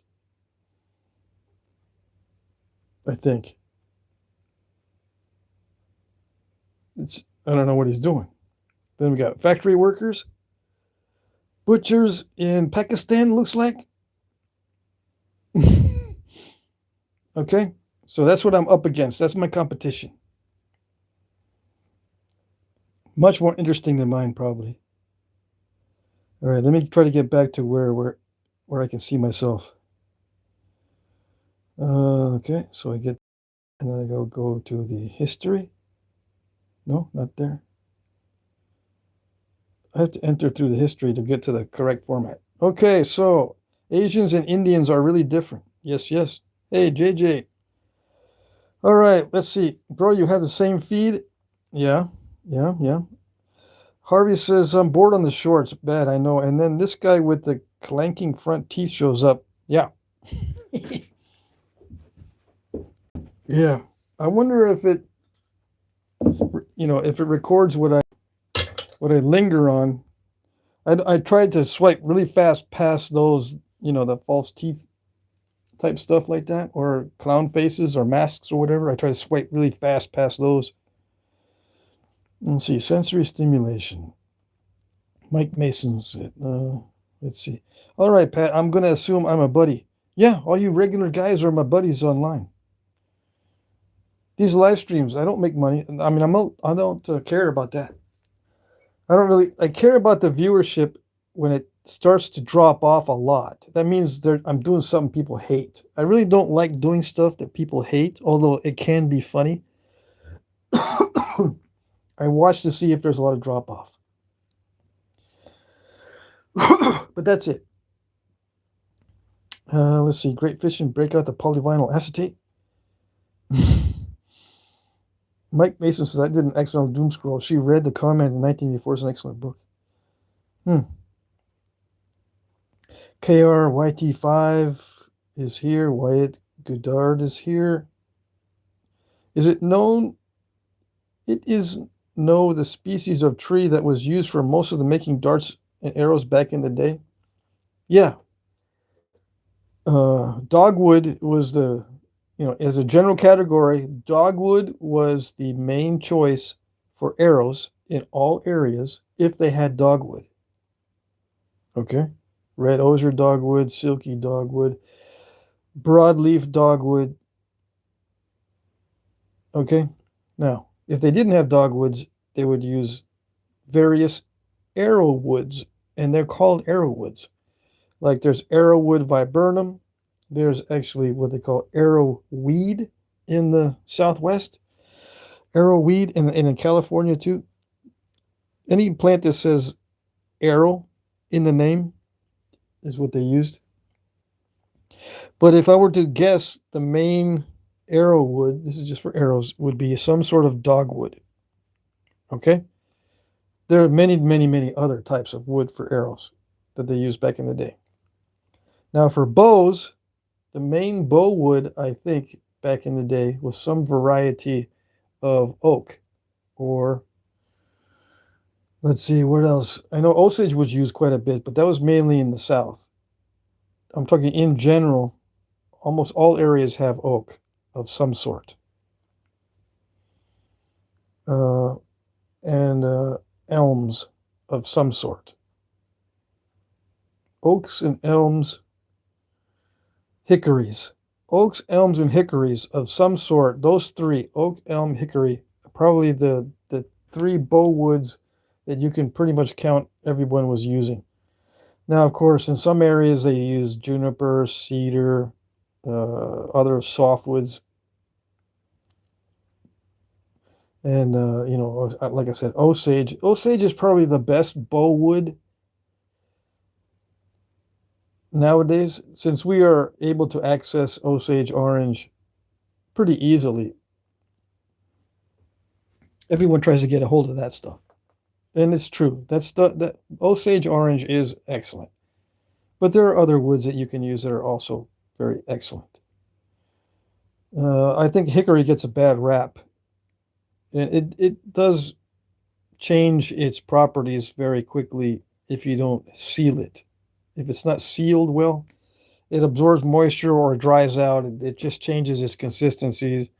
It also has a lot of string follow if you don't take care of it, blah, blah, blah, you know. But anyways, I like elm myself. Elm is one of my favorites, and juniper is my other favorite for bow woods. So let's say there is no one type of bow and arrow set made of a certain type of woods for the general Native American bow and arrow set. I've known guys, I've seen guys try to come up with just a generic Native American bow and arrow. And they ask me, what's your take on making a generic Native American bow and arrow set? And the answer to that is no, absolutely not. Native American bow and arrow sets varied quite a bit, both in length, width, weight, like draw weight, and overall design. Some are reflex, some are deflexed, some are gull wing shape, which are reflex, deflex combinations. Some have recurved limbs, some have decurved or deflexed limb tips. Some have this weird thing where they have a little angular bend in the bow tip. I mean, on and on and on and on. You get all kinds, and there's no consistency. Same with the arrows. All different sizes, all different spines, all different kinds of nocks, all different kinds of foreshafts, all different kinds of arrowheads. There is no one generic set that you can say, well, this is what I would consider a generic Native American bow and arrow set. No. Same with quivers. Forget it. Let me see. Jesse Garcia says, hello. Hello, hello. Harvey says he's doing something. What am I doing? Lance McElwain, he doesn't even know what he's doing. Who doesn't know what he's doing?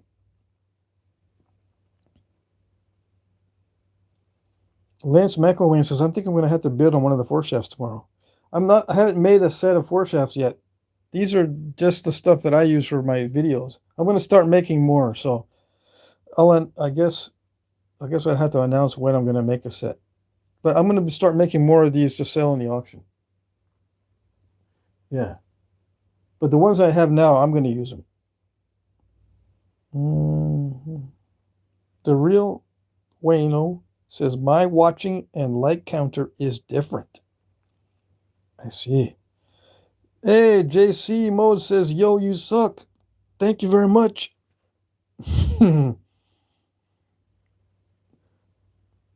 Let's see. Mike Mason's variations on natural resources can change in 20-minute drive. Most people forget they can't run 55 miles an hour. Yeah. I think I'm going to bid on one of those. Okay, let's see what else. What else we got?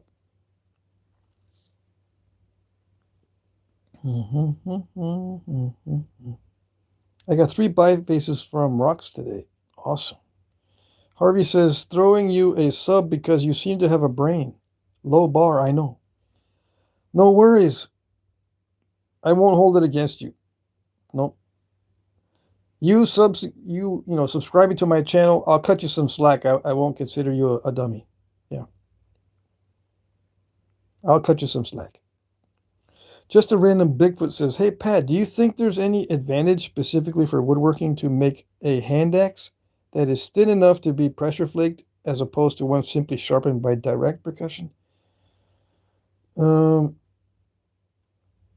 That's a good question. It depends on the woodworking, of course. But like if you were trying to strip bark off of a tree, for instance, it'd be advantageous to have a thin hand axe. Yeah. Have you ever tried to strip bark off a tree with a thick rock? No? Well, try it compared to a thin rock. I think you'll find that stripping bark with a nicely made hand axe works pretty good.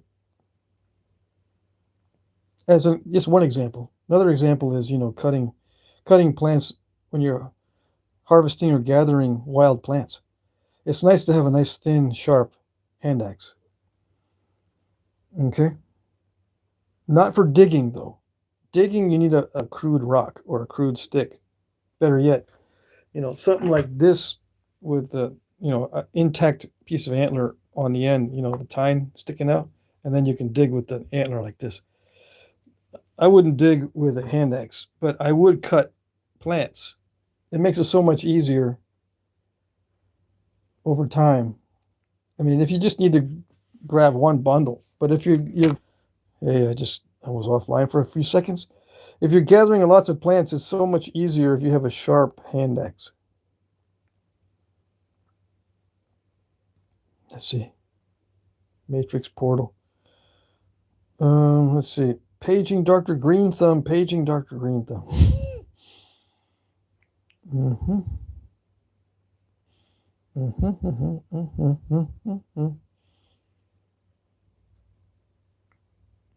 What's going on here? Hey, Alan Cole is doing me a favor here. Yes, yes. He's putting people in timeout. Awesome. Let me see who else is here. Who else is here? I got until 11:30 Eastern. I still got 8 minutes, 7 minutes. On what planet did I just read Harvey? What does that mean? You guys want to scroll through some more of the other live streams?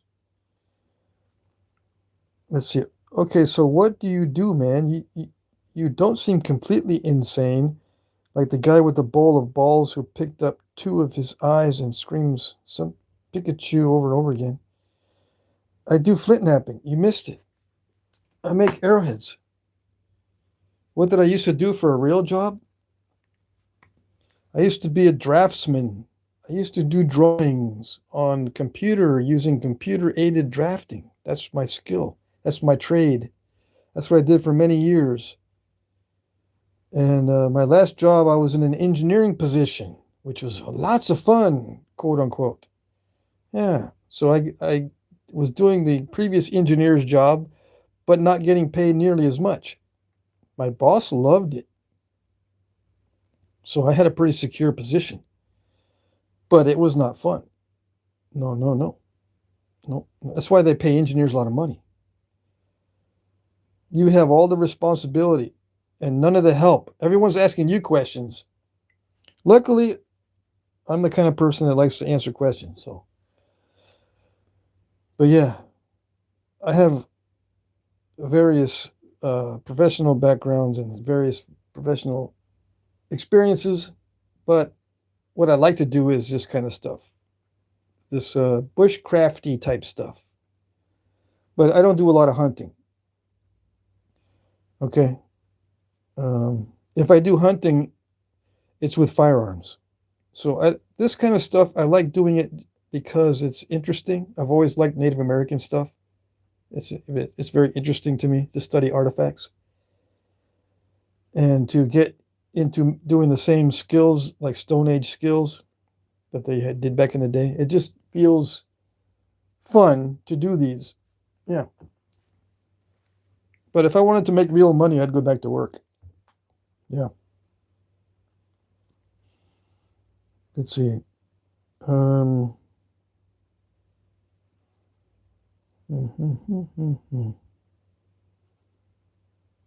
What else? What else? What else? Just a random Bigfoot says, interestingly, I use the hand axes to chop or saw dart spear-sized trees down. They do very well, so much so that I never actually made a hafted stone axe. Oh, I see. Yeah, what I do to cut those down is I make a saw out of stone and I just saw them down, and then I bring a little resharpener out to the field. Yeah, I just saw those down with a tough stone. I don't use a hand axe. I don't chop when I collect using stone tools. I don't chop. I saw these things, and sometimes it takes forever. Yes, but that's the way it goes with stone tools. Yeah, it's my live stream. I can go as long as I want. I can go longer than 7 minutes. Let's see. I'm sure you'll do more. Yeah. I just have enough sense to read my obvious mistakes. Let me see here. Stoneface says, thanks for the like on my post, Patrick. Oh, you're welcome. How did you know it was me that liked it? I tend to like stuff in secret. Harvey says, literally not kidding. You are the first normal person I've stumbled on YouTube Live. Oh, dang. Well, cool. Yeah, YouTube Live is weird. Let me see. Just a random but check out, what is it? Gulf Coast Knapping is on just before I am. I think he does a stream almost every night, and he's on just before I am. So if you want to be on live streams all night, check out Gulf Coast's, right? Dang it, I can't remember the name of the channel. Let me see. That's Jake's channel. I'll show you. He's very normal as well, I think. Yeah, Gulf Coast Knapping. And View channel. He was live tonight. Wait a second. Is he still live? Or no? There we go. I think he's still live.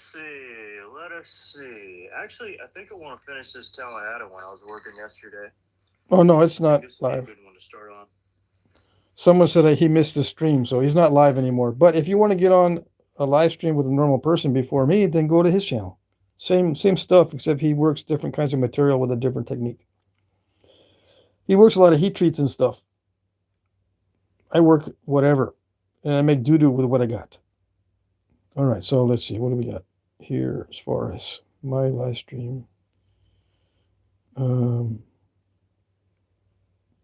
it is.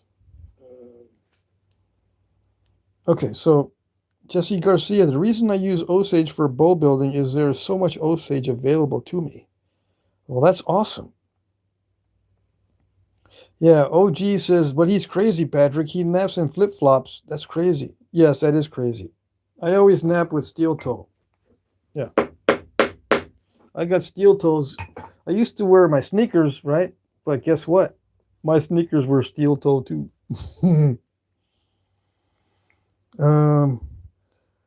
JJ says, I was yesterday in his stream and tell him he is not the napping Jack the Napper, the master of napping. That's funny. I appreciate that. Yeah, wait till you start napping barefoot. I am never going to nap barefoot. Never, ever. If you look at my boots, they got slices in them. Where do I get these slices? This is rock slices. These are all rock dents from flakes. And it's not so much on this side, but I got slices on this side too. This is not from anything else except from napping. This is war damage from Flintknapping. If I were to not wear boots, that would be my skin. Flakes fly when I nap. I don't know what it is. If you sit close to me at a nap in, you will find out that it is dangerous to sit next to me. Yeah, but the rock slices in your toes grow back. Yes, I know. They heal up. Yeah, Mike's joking around. Yeah. It's called flop napping. Flip-flop napping. Let's see. Glass is my doo-doo? Uh-oh. Let's see. Ken Winton says, good Southern boy. Oh, yeah. Gulf Coast Flintknapping. Yes, yes. Yep, you guys corrected me. All right, so what else? It says, just a random Bigfoot says, yeah, man, I've napped barefoot and in shorts. Oops. See that? Why do I lose control of my position in the chat? And I don't have much of an issue with my feet, but those flakes will fly onto your legs, man. Oh, yes. I've gotten cut on my ankles, too. But I don't like shorts in general anyway. I don't like shorts and flip-flops or sandals. I have one pair of sandals that I recently bought just to have sandals, but I never wear them. Yeah, I don't even know when I'm going to wear them. I just, on a whim, I bought some sandals that says, now I got some sandals, and just sitting there. It's summertime. I guess I just need them for display. Bill asked me, Patrick, have you read a book called The Trapper's Bible? Absolutely awesome. Those frontiersmen were crazy talented. Awesome books. Too bad it's mostly illegal now. Yeah. No, I haven't read that. I do need to get that book. Trapper's Bible. Yes. And yeah, a lot of that is illegal nowadays. But it's good to know just in case. You know, during the zombie apocalypse. Explore Florida says, I actually see him wearing socks with the flip-flops the other day. Yeah, well, at least he's getting a little bit smarter as far as that goes. Antler makes the flakes whistle when they come off. You know, you might be right about that. Jake is lurking somewhere, probably. Oh, yes. Mike Mason says, it's illegal because you can scale it to the zombies. Yeah. I wonder if there's a zombie trapper's Bible. OGS, first-time caller, long-time listener, Patrick. I'm an old Native American and been watching you for years. Oh, dang. That is awesome. My condolences. No, I've been looking at some of my older videos, and you know what? A lot of my older videos are actually better than my new videos. Yeah. I've been doing a lot of research this past week and looking at my older videos. I used to do some pretty good videos. Used to. I need to get back into that stuff. You know, the close-up stuff and the patience and not getting too upset or not making fun of people, not getting on people's nerves and stuff. I think a lot of the goofing around that I do is just so I don't get burnt out on this stuff. Bill says, ton of lost info in that book. The bear traps are wild. Check it out. Those guys make modern survival guys look like bums. I see. Let's see. Like, make a fishing hook and test it. Yeah, I'm going to be fishing as soon as I can. I'm going to make some stone fish hooks. I just got my fishing license last week. So now if those crazy game wardens come around, I won't get in trouble. They'll look at me funny because I'm only going to use like a long cane pole and a line and a hook. I'm not going to cast it. There's no rod and reel with the type of fishing I'm going to do. I'm going to have like a 10-foot rod. Yeah. And they're going to go, wait a second. This guy looks like, this guy thinks he's on the beach. Let's stop him just so we can harass his dummy ass. Let's see. Mike Mason, not gonna lie, there's a personal aspect to listening to you and throwing down a timestamp with a response. Just a random Bigfoot. Got some copper nails a few days ago. Hopefully gonna make some new pressure flakers tomorrow. Sweet. Great Fishing says, cane pole fishermen must be lost. Yeah. Why make a hook when a gouge will work, says Ken. I don't know. I just want to make some hooks. It's been a long-standing request. People have asked me to do it over and over again. I never did it. And it's been years. So I have plenty of time now to go fishing, and I can just go down the river. I can go here to the Connecticut River, but if I catch a fish with a stone fish hook and the fish gets all messed up because of it, I don't want to throw it back in. I'm going to eat them, but I don't want to eat them out of the Connecticut River here.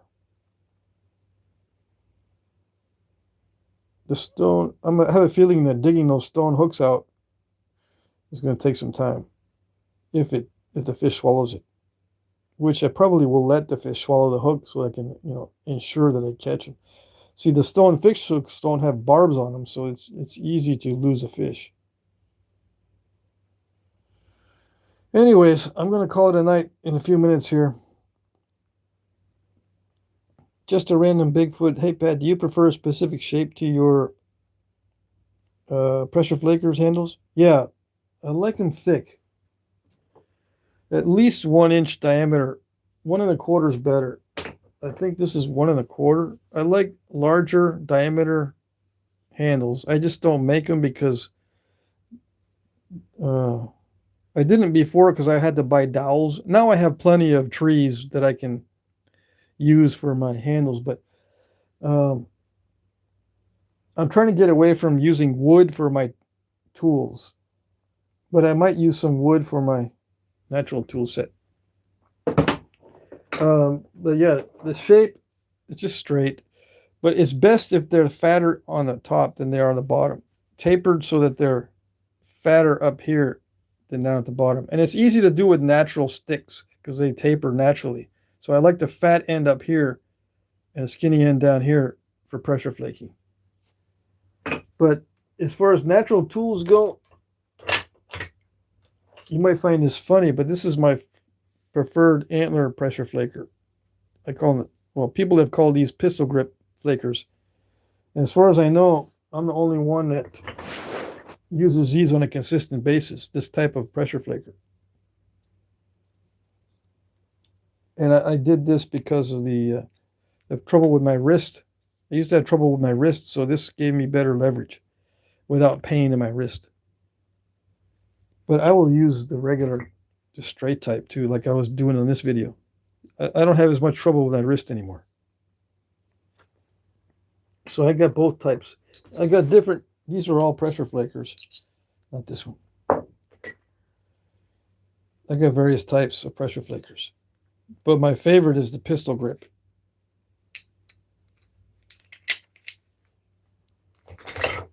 Oh yeah, I got this. Did I show you these? This is a strip of elk antler just wrapped in buckskin for the fine edge work.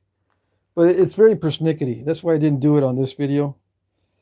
I can take this, I can do a lot of persnickety edge work and get this really sharp. But it takes me forever. I need to be in the zone. It's hard for me to do this on video because I have to pay attention to the video. Yeah. And I don't want to break this, so I had to be extra careful.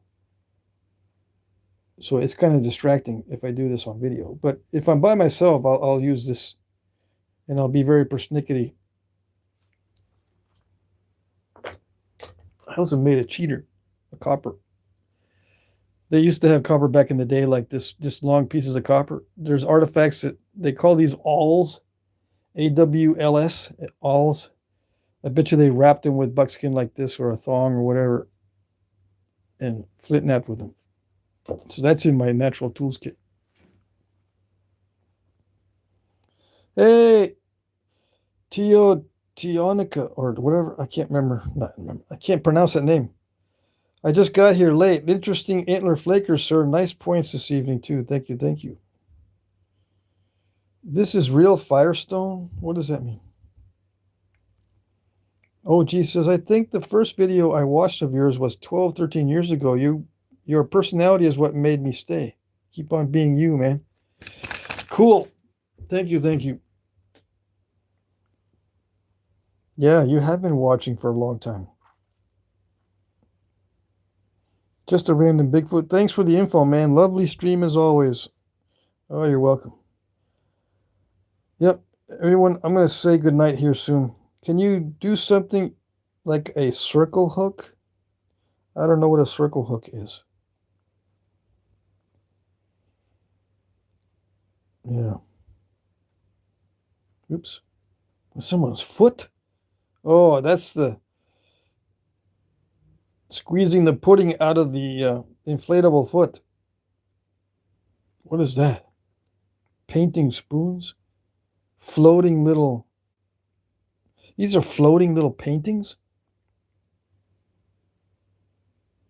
What is this? I don't know what that is. Probably cutting some rock. Yeah, he's cutting marble slabs. Now, wouldn't that be nice if that was a big old flint slab? Yeah. What is this? It says it's Garden Channel? Garden Channel 1? Ooh, Straits in India.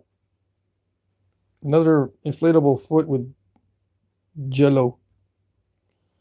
See, people digging holes get 600 people watching. And he's just digging. That's it. How long does it take to learn how to do that? 2 days? I've spent 15 years learning. What is that? Oh, spirograph. Hey. Well, at least something useful with the fish cleaning. But that looks like a nasty fish. Hey, it's a pet aquarium. It's got water in there. Look at that, 300 people watching that. There's nothing going on. It's just frogs and a snake. See no frogs and a snake? I guess they're waiting for the snake to eat something. There's more than one snake in there. Oh, no, that's cool. That's cool, right? But there's only 14 people watching the raccoon, or 24. That's it. I think this is cool, and there's only like 24 people. So whatever I think is cool is not what people like to watch. I can sit and watch the animals in my yard all day. I watched my groundhog today for like 20 minutes. What is this? I would never watch this. And there's 320 people watching this. 285. This is kind of cool, but there's only 91 people watching it. So whatever I like, people don't like. Yeah, I never watched that, but there's 900 people watching that. Etc., etc. Yeah, I know. We could be doing that all night. And I probably will get a copyright strike. It's fair use, right? I can watch other streams as long as I show the whole thing. It's called Children, bro. It says 605. It's called Children, bro. Yeah, I know. But even as a child, I wouldn't watch that stuff. And what are they doing? There's some nasty stuff on there. People, some weird people on those live streams. I wouldn't want my kids watching these live streams like that. Okay, we'll see you guys later. He's digging rocks to nap, says Explore Florida. Yeah, now that would be cool. Maybe I should go out back and pretend I'm digging for rocks to nap, and then I plant one in there, right? And I go, hey, look, there's Vermont Church. Cool. Yeah. Jimmy Stone Age says, did I miss the show? Yes, you missed everything. Just a random Bigfoot. When the stream turns off, the whole Jack Crafty audience will flood the live streams you scroll through on the video. Yeah. Okay. Yeah, modern kids are weird. Yeah, Jimmy Stone Age, you missed the whole stream. I'm saying goodbye. It's taking me forever to say goodbye. I'm just kind of lingering here. People keep asking questions too. Elijah says, have you ever tried making primitive pottery or other crafts like blacksmithing? Well, I tried making clay once, but I got so impatient with it, I just stopped. Yeah, I did get a good batch of clay though, but it takes a while for it to sit. You got to let it sit for a while.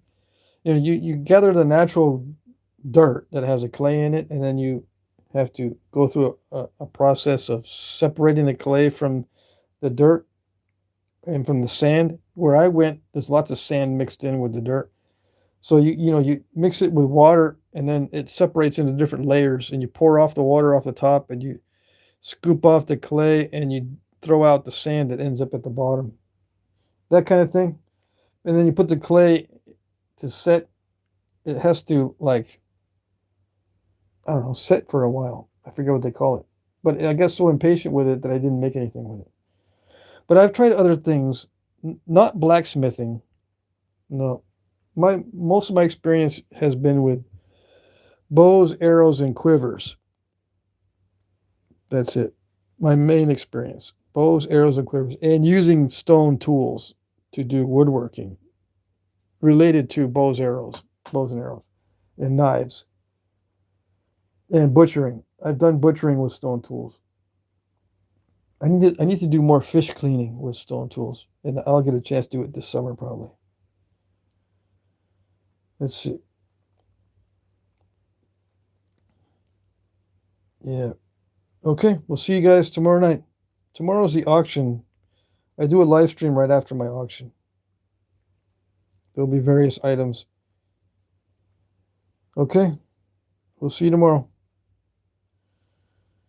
Let's see. I see. Lance says I have a forge I won and had never even opened it. It was a gas forge. Oh dang. Are you a vampire? No, I'm not a vampire. I'm going to bed. I'll see you guys tomorrow. Take care. Bye-bye.